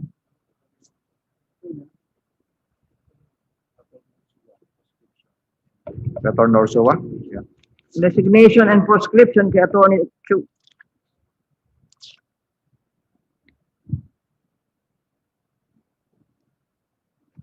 Ano ba ang effects ng preliminary proscription order by the Court of Appeals? Your Honor, under Section 35, Section? under Section 35 of the ATA, the AMLC can either examine the the accounts, the bank accounts or investments of the person prescribed, whether preliminarily that is, or freeze the assets, Your Honor. So it's But in, even, so it's in relation to the power of the AMLA. yes, Your Honor, among other things, can also lead to arrest, detention of the person, as well as prosecution. However, let me point out, Your Honor, that the prescription under Section 26 is not required for there to be examination of deposits or investments or freezing of accounts. Okay. Is there a difference between the procedure in obtaining surveillance order under Section 16 and a procedure for obtaining preliminary order of prescription under Section 27? Well, Your Honor, under Section 26, the prescription there, it says that the Court of Appeals will give the person being prescribed, or the organization or group of persons being prescribed, notice and hearing, Your Honor. This is on the basis of the application issued by the Are you DOJ. talking of preliminary or permanent? Your Honor, this is either preliminary or permanent, Your Honor. So preliminary prescription order is not I'm ex sorry, parte. this is rather for after preliminary order of prescription. This is towards permanent prescription, Your Honor. So as far as you know, under the law, Your Honor, is the issuance of preliminary order of prescription ex parte or by hearing? Your Honor, it is ex parte, Your Ex Honor. parte. Yes, Your Honor. In the same manner as a surveillance order is ex parte. Yes, Your Honor. Let's go now to the case of your client whose account has been frozen for the longest time. Your Honor, the RMP is not my client. The RMP is a petitioner in, I believe, Pabilio versus Duterte, Your Honor, GR number 252767. No, we're talking about the frozen bank deposit of your client, which you mentioned earlier when you were delivering your correct, Your argument. Honor. Huh? That is correct, Your Honor, but it concerns the bank accounts of the RMP, and the RMP is not a petitioner in my own petition. Here. It is a petitioner in another petition before the court. It is the RMP is a petitioner in GR number 252767, Your Honor, and the counsel there is different, Your Honor. What I will ask you is this. Are the remedies under the AMLAC law Yes, Your Honor. not available to the petitioner so that they can secure the freezing or lifting of the freeze order from the Court of Appeals? Well, the problem, Your Honor, based on what I know about what happened to the RMP bank accounts, is that they didn't know about the reasons for the freezing. Upon knowing that their accounts were frozen, did they not apply with the Court of Appeals to unfreeze the account? Your Honor, the problem is they received the notice of the freezing more than 20 days later. And under the law, they can only file a petition to question the freezing of the accounts within 20 days, I believe. And for that reason, they could not anymore file a petition to question the basis of the freezing. Because Your Honor, because the period provided by the law had lapsed by the time that they knew. is it not the knowledge that their accounts were frozen? Well, Your Honor, if the court would like to verify the Did they details. try to file a lifting order?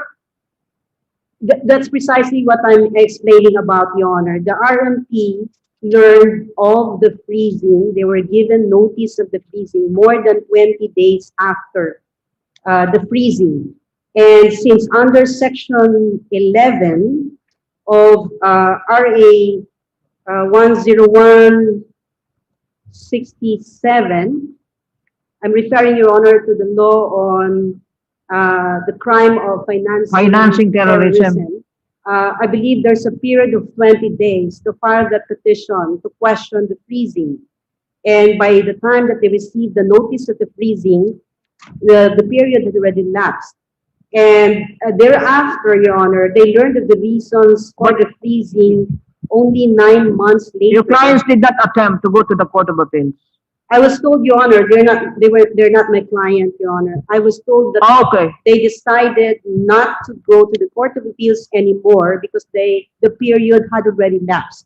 that is the thinking. You have not tried whether the judicial remedy is available or not. They have not tried whether the judicial remedy is available or not. Well, I could not speak for them, Your Honor, Okay. regarding Thank you. that particular decision. Thank you. Thank you, Your Honor. Is the freezing under the law forever, beyond 6 months? Well, Your Honor, if you read Section 36,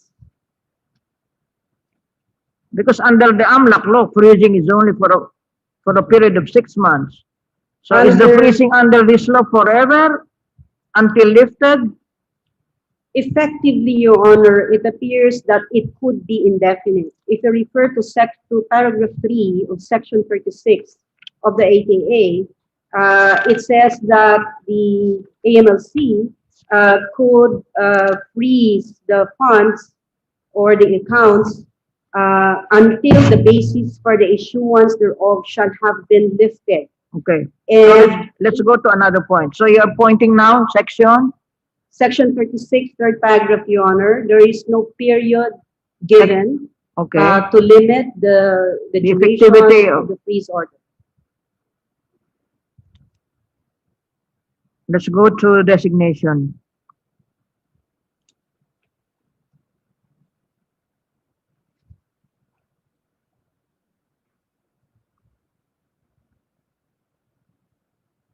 What are the effects of designation of an individual or an organization as a terrorist or a terrorist organization? Your Honor, the person, The consequences. yes, the person could be arrested, person could be detained, the person, of course, could be prosecuted, but that is not a certainty. The person's assets could be frozen, as I mentioned earlier. Are these functions judicial or executive? Your Honor, they should be considered as judicial functions. They should be considered as. Yes, Your Honor. Why? Because, Your Honor, it involves an interpretation of the law. It involves a factual determination based on the interpretation of the law. Can it And be- finally, it involves an adjudication on rights and obligations. Can we not liken it to a judgment of the prosecutor, which is an executive function? No, Your Honor, the prosecutor only makes a finding of probable cause for the purpose of filing an information. Prosecutor does not order the arrest of the person. The court will have to order the arrest of the person. Thank you. Prosecutor cannot arrest, prosecutor cannot detain. Prosecutor cannot freeze assets, Your Honor. In this particular case, the ATC has the absolute power to do so. Under Section 25 of the Anti-Terrorism Act, the Council is mandated to adopt the United Security Council Resolution Consolidated List pursuant to a state obligation of the Philippines. Do UN, excuse me, do they create binding obligations on the part of the Philippines, this UN Security Council resolution? Your Honor, insofar as the Philippines is a member of the United Nations, yes, the Philippines has obligations under the UN Security Council resolutions in relation to its treaty obligations. So we cannot renege on that obligation. Well, unless, Your Honor, we want to be considered as not compliant. So with our what's the beef obligations. on it? That the Philippines is adopting the consolidated list given by the United Nations Security Council. Your Honor, the UN Security Council resolution, particularly 1373, as mentioned here in Section 25, does not require states to adopt the consolidated list. So there is no obligation to adopt the list, Your Honor. In fact, the UN Security Council resolutions do not throw out human rights, do not throw out international human rights obligations on the part of states. And in many documents, including documents of the OHCHR, Your Honor, states are reminded that human rights must be respected, protected, and promoted in the course of fighting against terrorism. So the petitioners are in the position that the Philippines is not bound to adopt the list provided by the UN Security Council. That is correct, Your Honor. The Philippines, of course, is encouraged to cooperate in the fight against terrorism, and the Philippines is directed to take measures to combat terrorism. But it does not mean that the Philippines will violate human rights or constitutional safeguards to protect the rights of persons.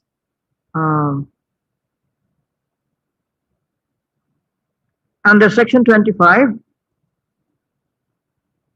you are questioning, you are impugning the provision on the lack of due process to designate a person or organization as a terrorist organization. Yes, There is Your a Honor. process of delisting and of publication and thereafter delisting. Is that not enough? Your Honor, the process for the listing is not found in the law. It is only found in the implementing rules and regulations. This is what I referred to earlier, Your Honor, as supplementing the law, which is not allowed under jurisprudence. So it's an invalid delegation of legislative powers, Your Honor. So you are for the position that delisting cannot be done. Your Honor, the ATC, of course, made the list. But to say that the listing is a remedy that is in the law, I think that is incorrect because the law does not provide for any remedy. As pointed out earlier, Your Honor, the IRR can be ignored by the ATC. The ATC can refer to the law and say there's no delisting stated in the ATA, and so we'll ignore the IRR because it's actually contrary to what the law says. Thank you. Thank you, Your Honor. Can we have Congressman Lagman? Is he still around?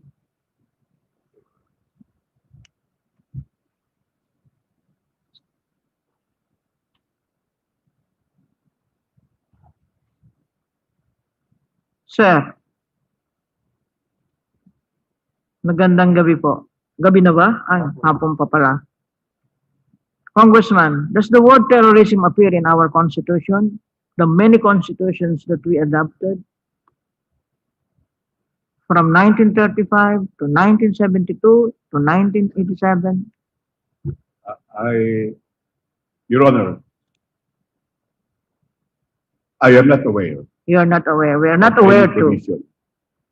So you are not aware also when the word terrorism or crime of terrorism became a part of our statute book. Well, Your Honor, in the case of the Human Security Act of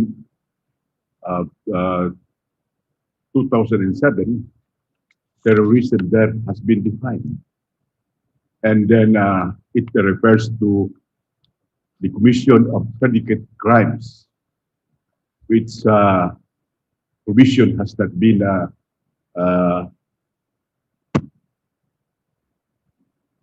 ETA.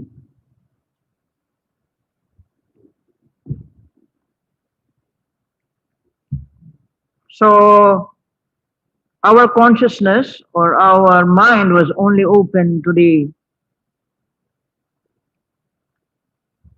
word terrorism or terroristic act when the Human Security Act was passed.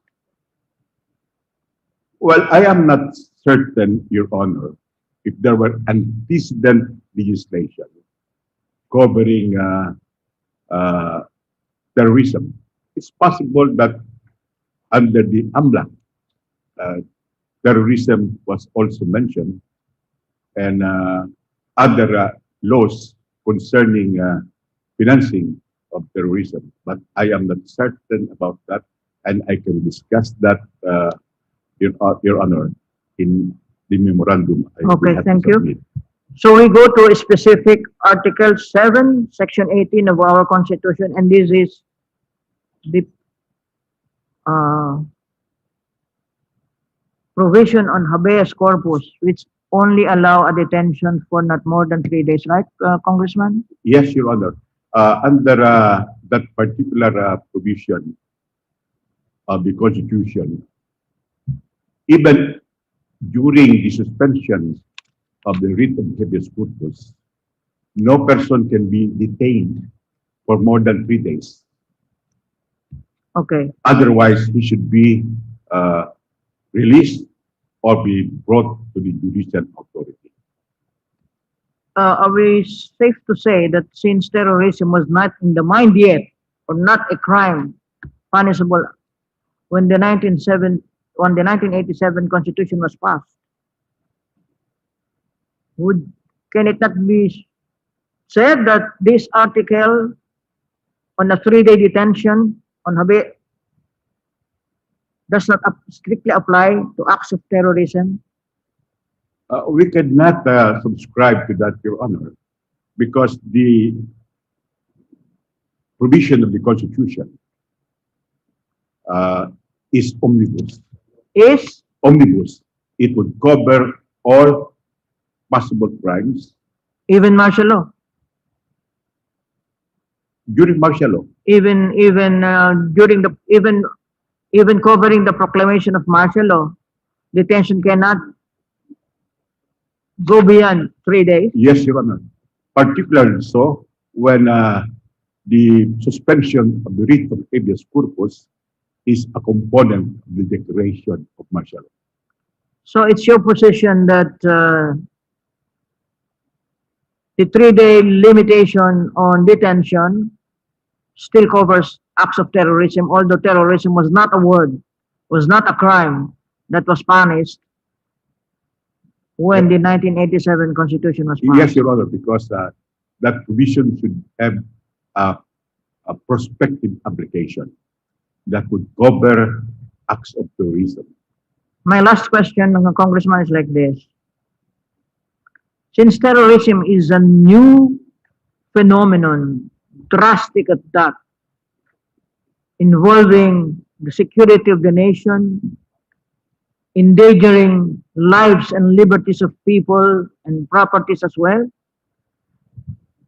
cannot Congress legislate longer period of detention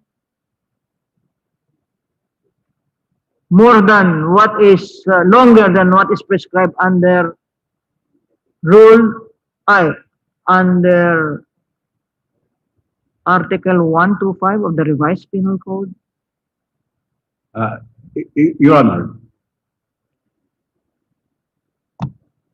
Congress cannot derogate the protection on civil liberties and other fundamental freedoms.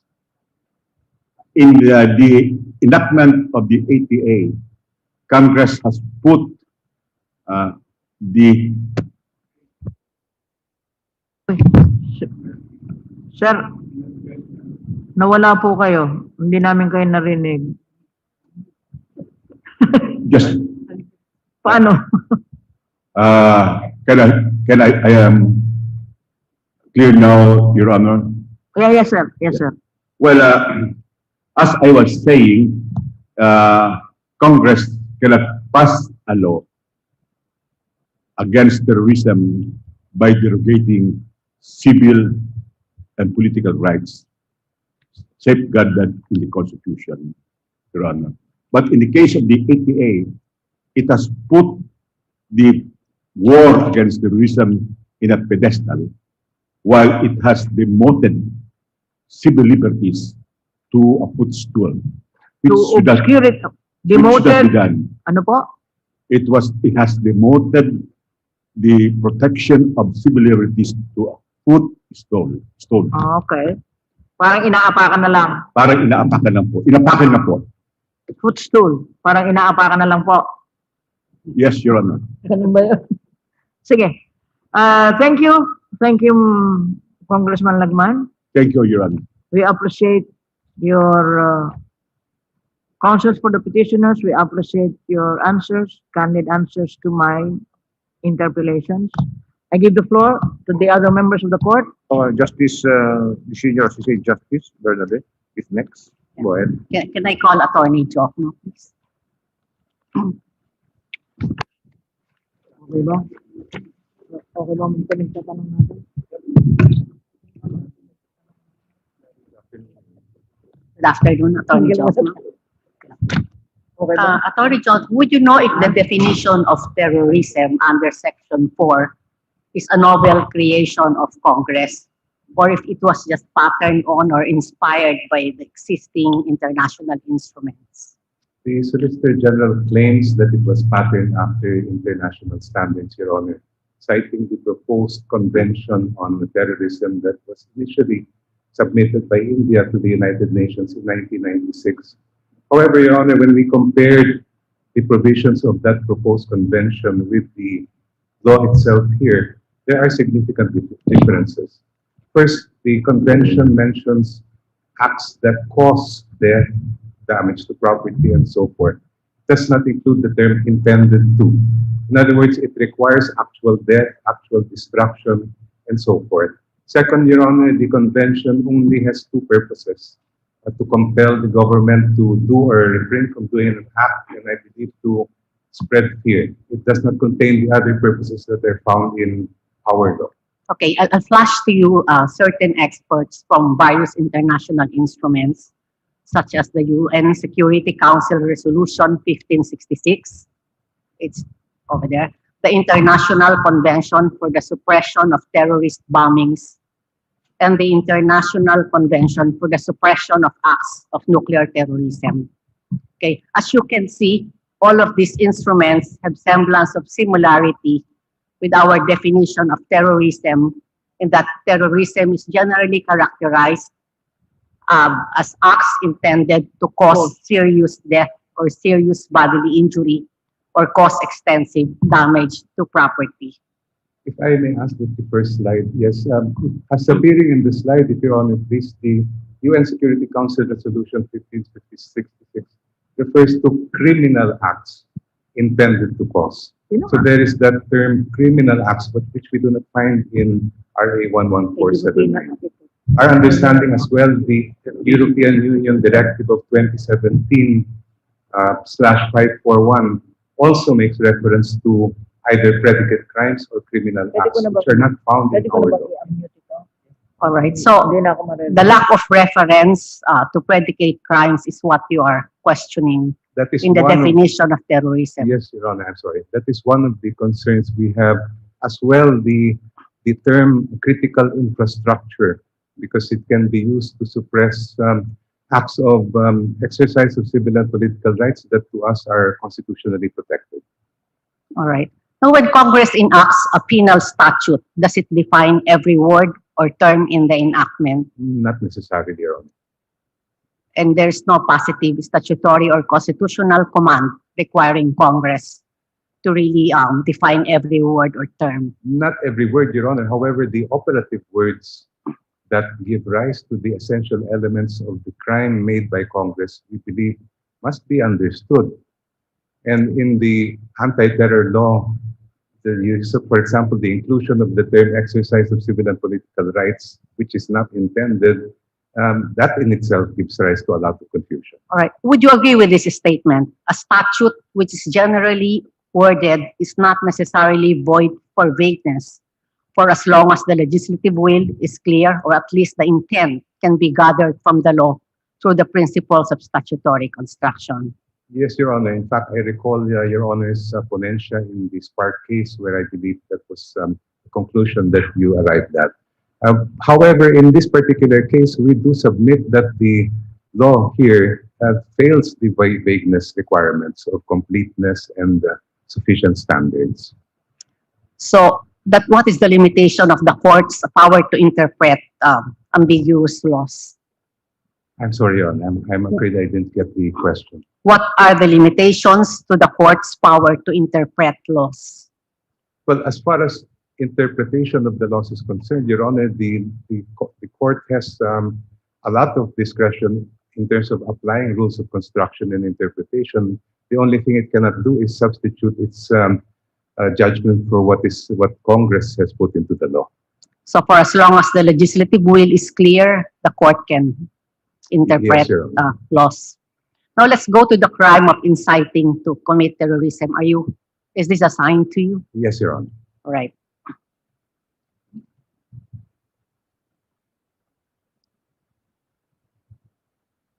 Now, the IRR provided for factors to consider in determining the existence of reasonable probability that the speeches would help ensure success in inciting the commission of terrorism.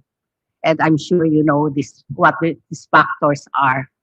Now, can you say now that the supposed violation against freedom of expression has already been addressed by these clarifications? We respectfully submit, Your Honor, that is ultra vires on the part of the Anti-Terror Council because that is part of the essential elements of the law.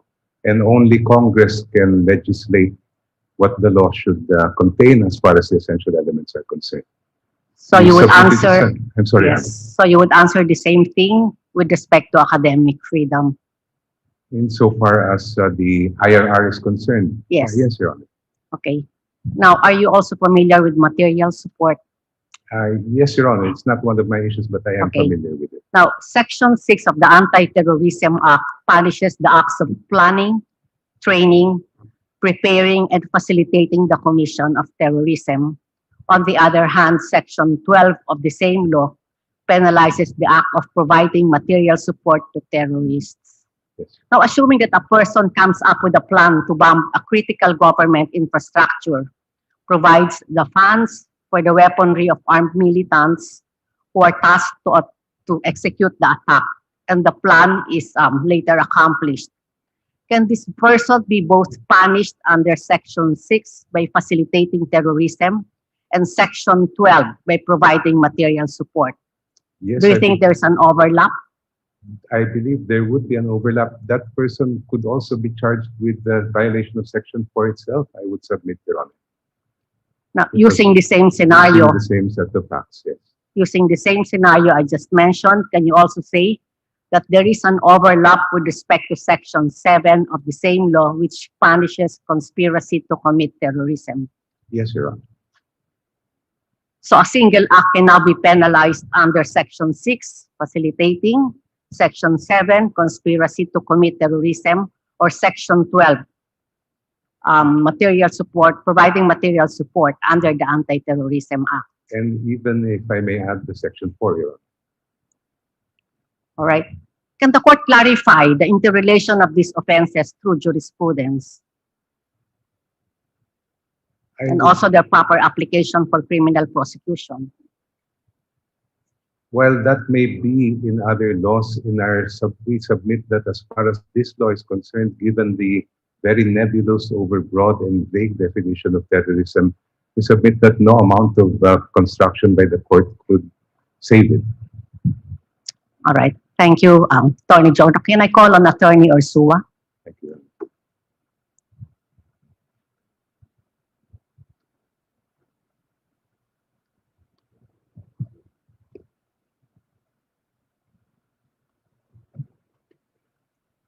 Now let's go to the powers of the Anti-Money Laundering Council.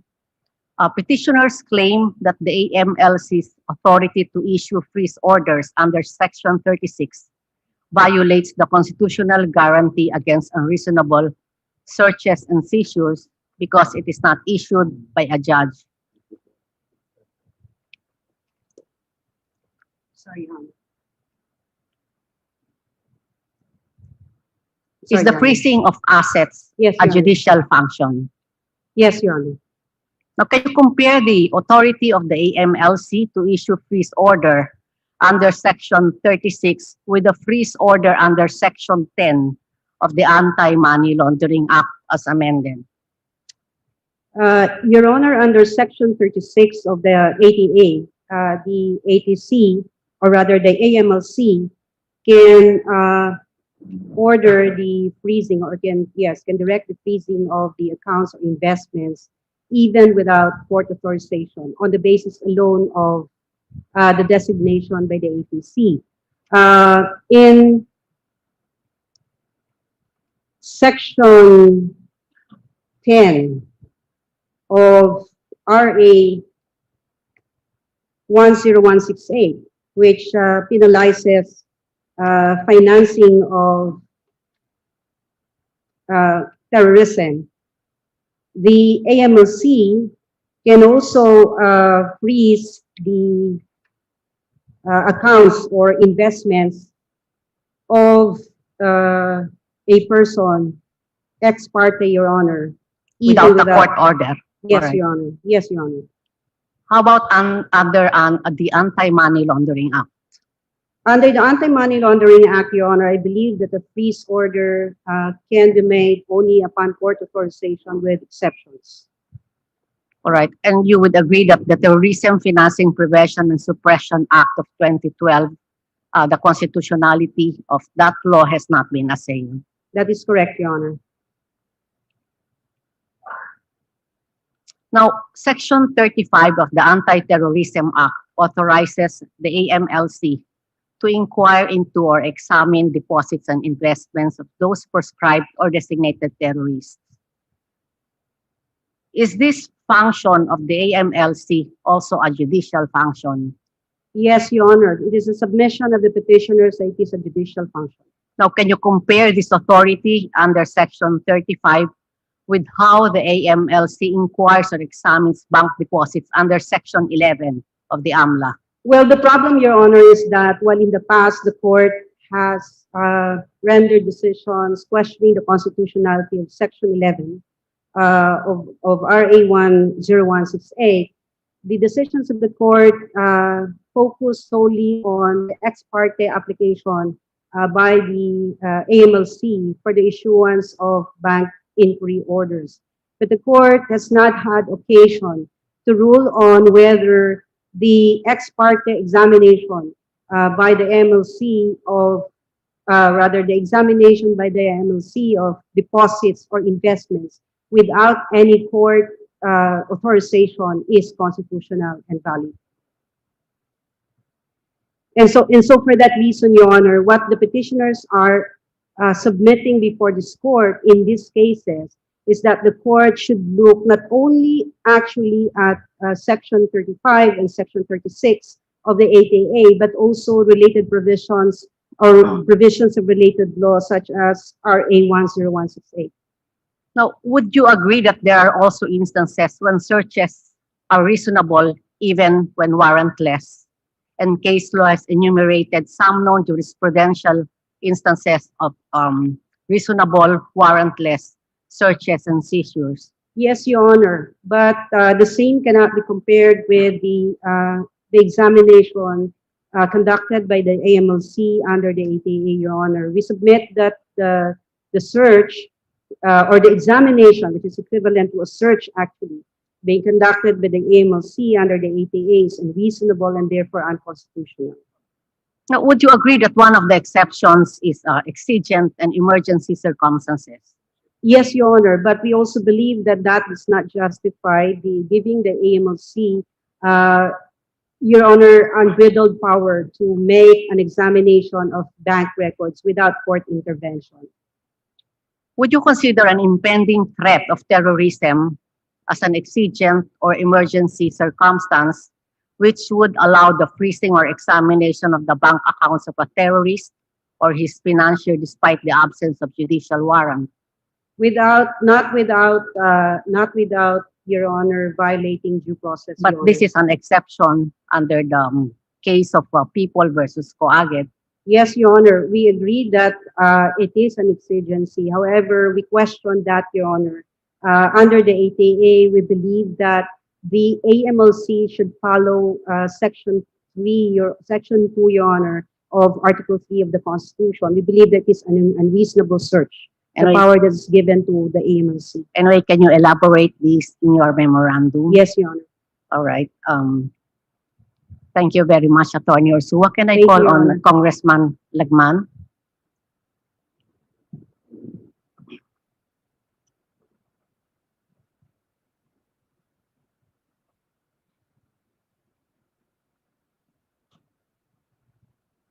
Good afternoon, Good Congressman. afternoon, Your Honor. Now, my question is, Section 29 of the Anti-Terrorism Act allows the arrest of a person suspected of committing any of the acts penalized under Sections 4 to 12 of the Anti-Terrorism Act, even without a warrant.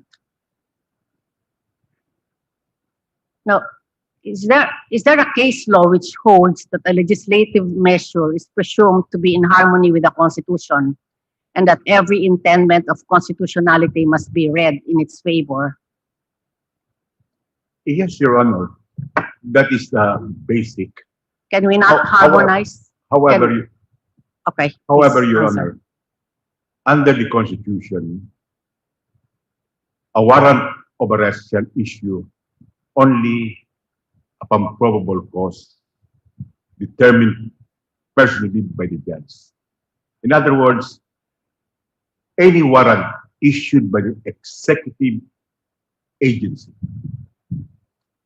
cannot be consistent with the Constitution because the validity of a warrant of arrest should comply to three basic conditions. One, it should be issued by the judge. Two, upon probable cause.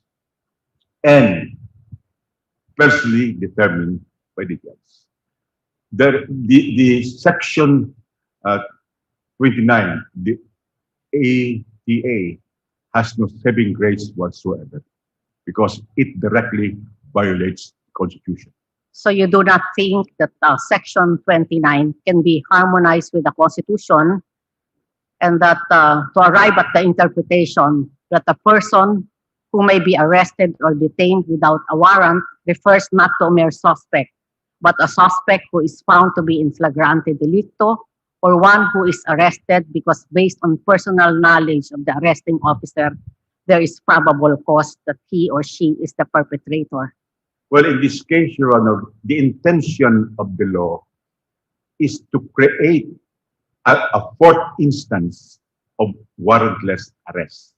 That is the seizure of the person who is suspected of committing acts of terrorism upon the authorization of the ATC.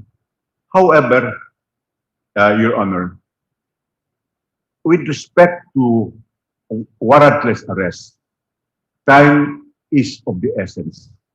It is critical that the person who committed a crime or is about to commit a crime or is committing a crime would have to be arrested in flagrante delicto or in hot pursuit. But in the case of Section 27, when the law provides that the arresting officer should first secure a written order from of detention from the ATC, then that time is not of the essence, which would fall under the three instances provided for under the Section 5, Rule 113 of the Rules of Court. Thank you very much, Congressman. Can I call on Attorney Molo?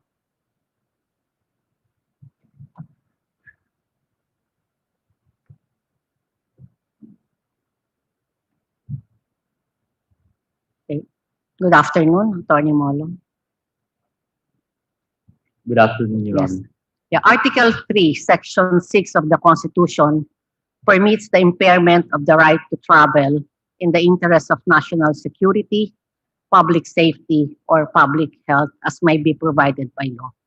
Isn't terrorism a national security or public safety matter that may be considered by Congress to restrict the right to travel?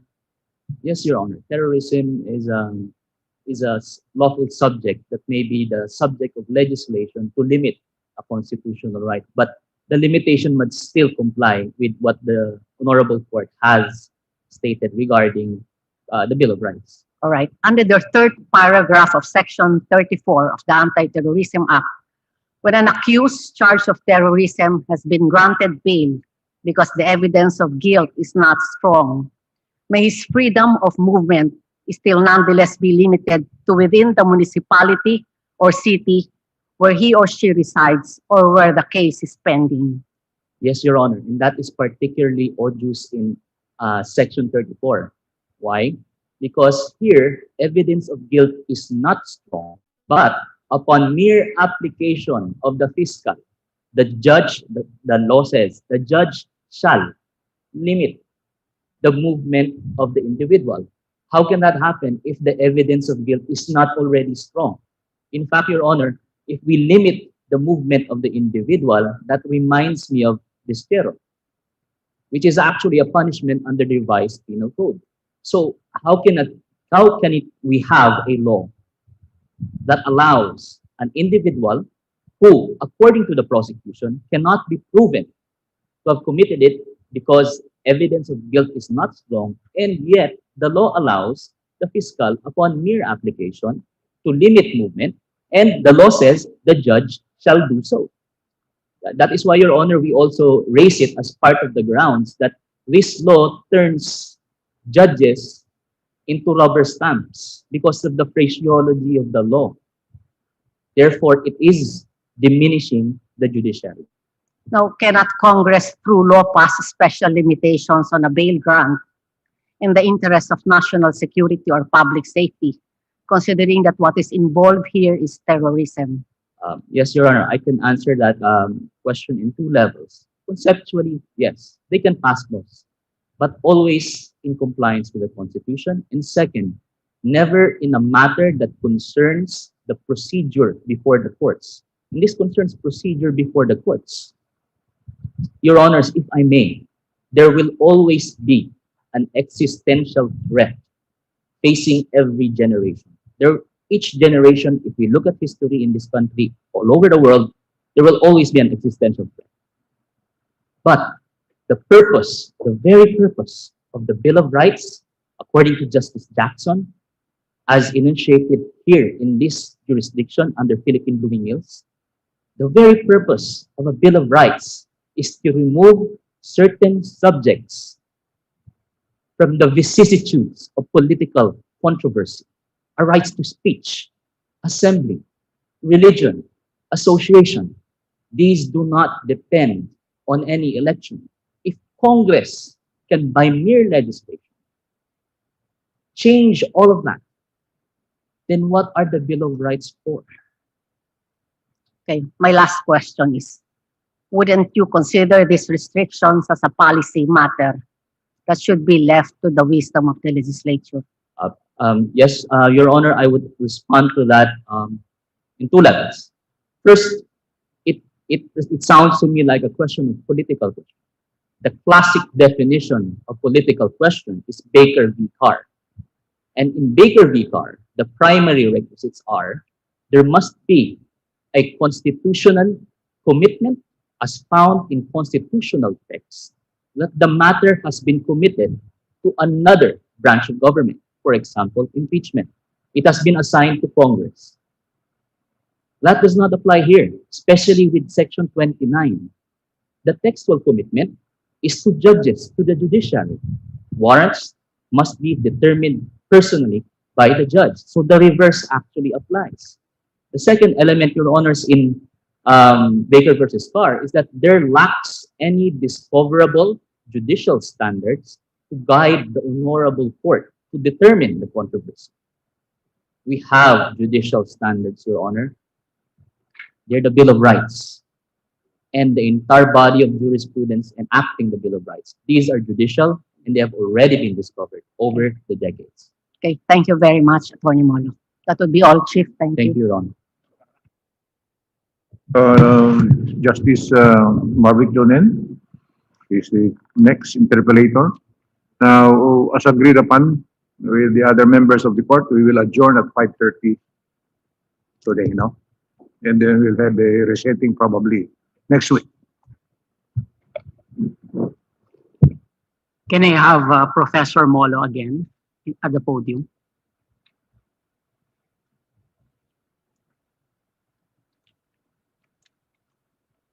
Professor? Yes, Your Honor. Yes, there is always an existential threat to every generation, but you think that it might be irresponsible for us not to allow Congress to try to find the balance to address both the existential threat as well as protection to the rights that are enshrined in the Constitution. Yes, Your Honor. So in other words, we cannot assume that just because there is a law, that there is already a challenge to the Bill of Rights. Is that not correct? Yes, Your Honor. And it is also right for us as a body that has been constituted only as the judiciary to assume that the members of the House, the Senate, and even the President is very aware of all the provisions in the Constitution. Is that not correct?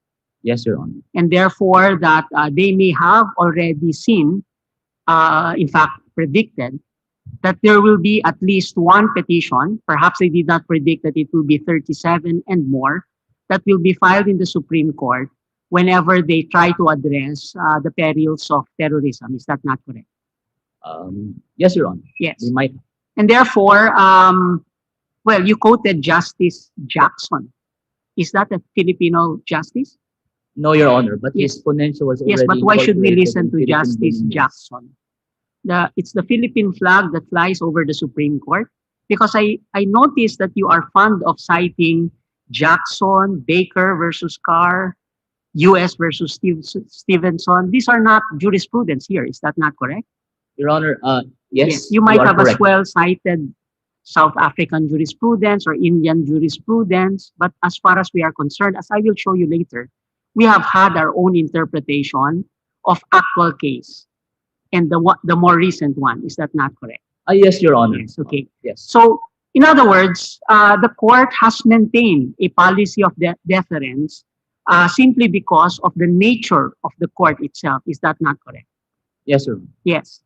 And, well, for example, there is this case of the AITA that was mentioned by, I think, Attorney Latif. But my question is related to your share of the oral arguments. Isn't that the actual case? The ITAS, Your Honor? Yes, the ITAS were charged with provisions of terrorism. Provisions that are found under Republic Act 111469, correct? Yes, Your Honor. Yes. Isn't that the actual case? Yes, Your Honor. Isn't that the perfect case that will delimit the actual challenge to clear provisions in the Constitution based upon clear facts? Because as far as we are concerned, for example, you mentioned that there was this post saying that some members of the UP community were communists that were captured or killed. Is that not correct?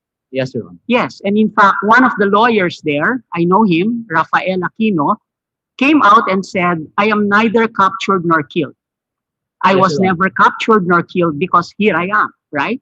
Yes, Your Honor. Yes, and what happened to that?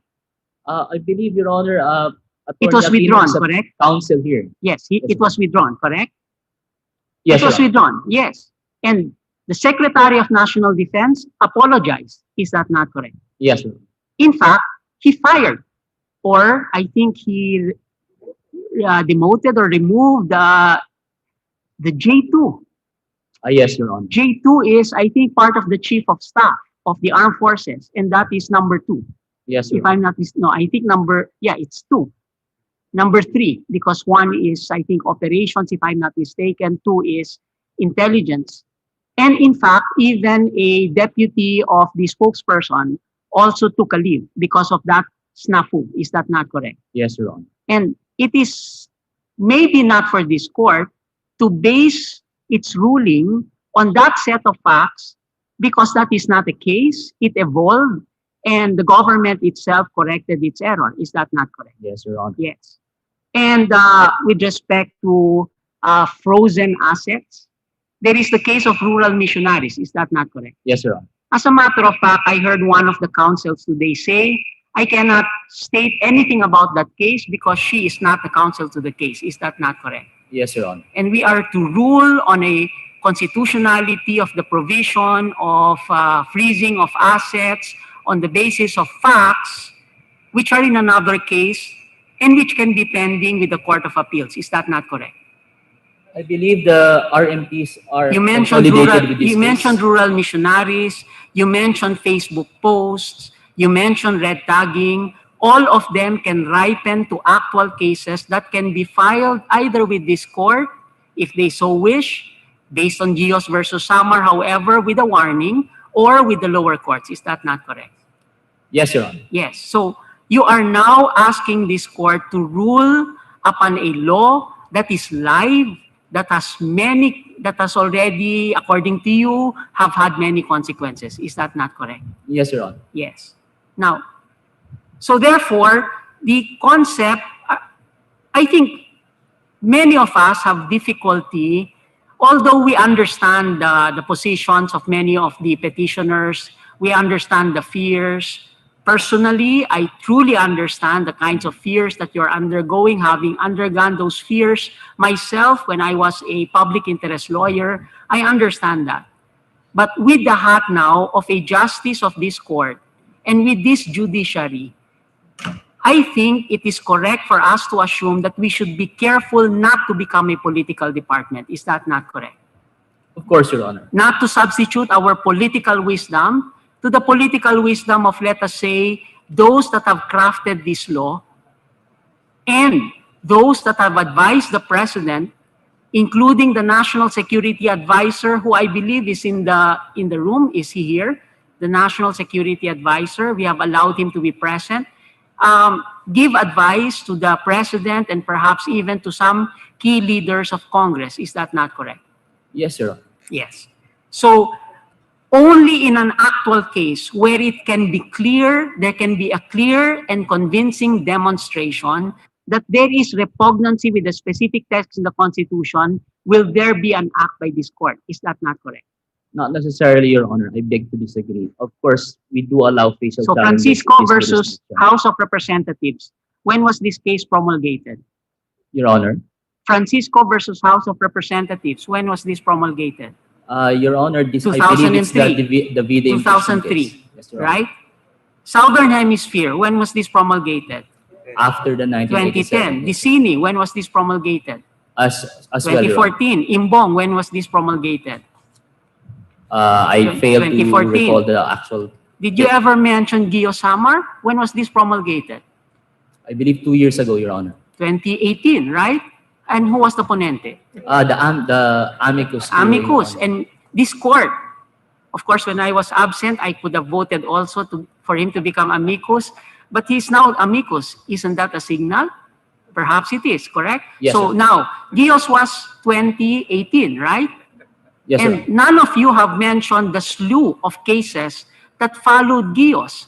And I will show you there in the PowerPoint that there were cases like National Federation of Hog Racers. There was the case of Provincial Bus Operators Association. There. Falsis versus Civil Registrar General, where the Solicitor General won in that case on same-sex marriage. By the way, do you know the ponente of Falsis? It was you, Your Honor. Yes. And then Provincial Board Bus Operators. All of them, by the way, are unanimous decisions of this court. Let's look at the last case, Parconsong versus Lilia Parcon, where the court said, in terms of the extraordinary jurisdiction of the court, can we flash that quote? This is again, Article 8, Section 1 of the Constitution, which specifies that courts may act upon any grave of abuse of discretion by any governmental branch, does not license this court to issue advisory opinions. Apart from an actual case or controversy, this court must be satisfied that the reliefs prayed for require the resolution of a constitutional issue. But there is an exception, of course, in Parconsong. Are you aware of the exceptions? Again, this Yes, is sir. part of a unanimous decision of this court, correct? Yes, sir. Yes. So, therefore, it is clear that it again reiterated the case of Southern Hemisphere. Is that not correct? Yes, Your Honor. Yes, okay. In Southern Hemisphere, however, it is not that freedom of expression is alleged as having been violated. Not only that, there is an additional requirement, correct? Yes, Your Honor. That there must be a clear showing of overbreadth, right? Yes, Your Honor. And there's a difference between overbreadth and void for vagueness. Is that not correct? Yes, Your Honor. Yes. Can you make a differentiation? Void for vagueness, Your Honor, offends the due process clause in the sense that two reasons. One, it deprives fair notice to the individual on what the criminal behavior is. And as clearly stated in a ponencia, if I'm not mistaken, by Justice Ardelesa, void for vagueness, because it applies only for the due process clause, requires as applied. There must be actual facts, correct? So what we are talking about when we invoke the exception in Southern Hemisphere is overbreadth of a provision that will run afoul the freedom of expression clause. Is that not correct? Yes, Your Honor. But that was qualified. So Southern Hemisphere was way back in 2010, correct? Yes, Your Honor. And there is now this, again, unanimous decision of this court in Spark versus Quezon City, which you mentioned, right? Yes, Your Honor.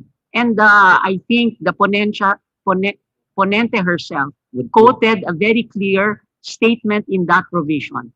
It is not that it appears void to the petitioner. It is not that it appears void to the petitioner, but there must be a clear and convincing showing that there cannot be any other interpretation except that it will infringe a certain right. Is that not correct? Well, Your Honor, I would, with due respect to my former professor in constitutional law, disagree that facial challenges only follow that line. There are also facial challenges that have more recently been recognized. Name one. Your Honor, in I think because the formulation you are referring to is Salerno. Lloyd and Nicolas. Yes, Your Honor. There were facts. Yes, Your Honor. They were excluded 2019. Yes, from Your the campaign, correct? Yes, Your Honor. So there were facts, Yes, Your Honor. right? So now, do you have facts? Yes, Your Honor.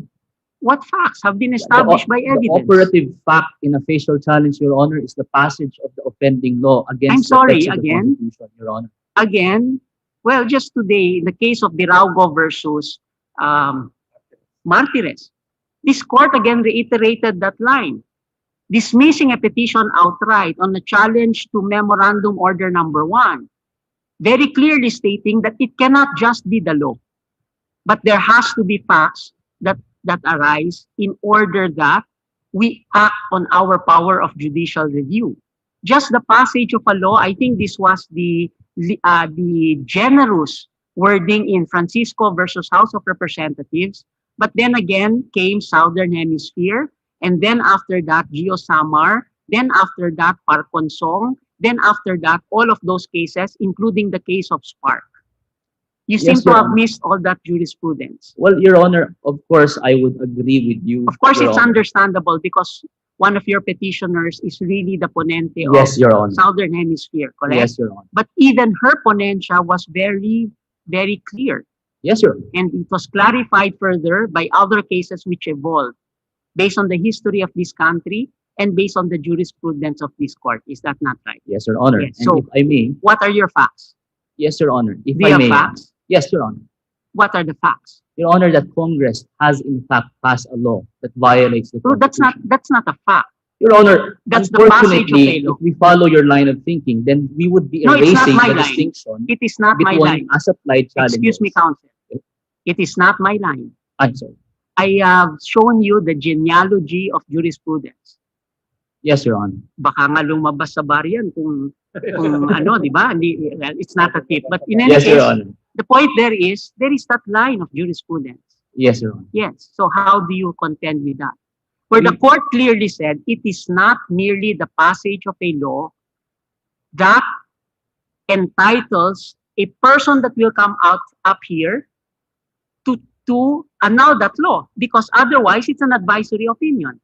We act as a third chamber of the legislature over and above the approval power of the president when we act upon a law without the facts.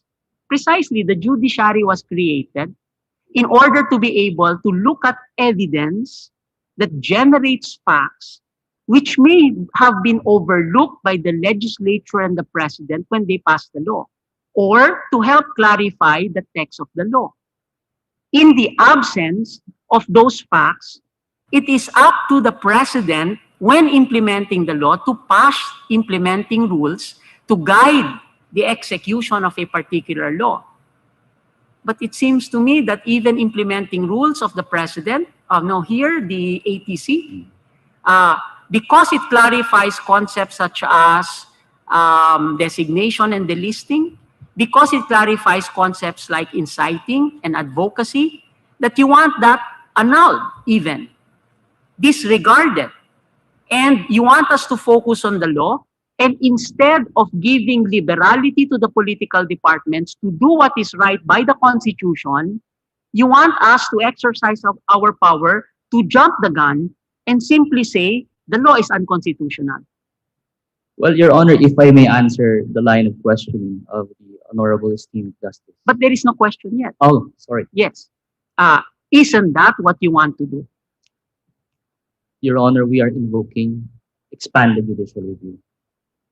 In 1987, when Justice Cecilia Munoz Palma delivered her closing remarks, Again, with the due last respect session to, with of due the respect to Constitutional Cecilia Munoz Palma, when she made that speech for the Constitutional Convention, that was 1987, correct? yes, Your Honor, And how many years have passed since 1987? 34 years. And there is a this very constitution that has to address everything that happens in our historical timeline from 1987 to 2021. Is that not correct? Yes, Your Honor. And now in 2021, it is this court that sits. Yes, Your Honor. So you want us to forget all the jurisprudence that has been evolved from 1987 to 2020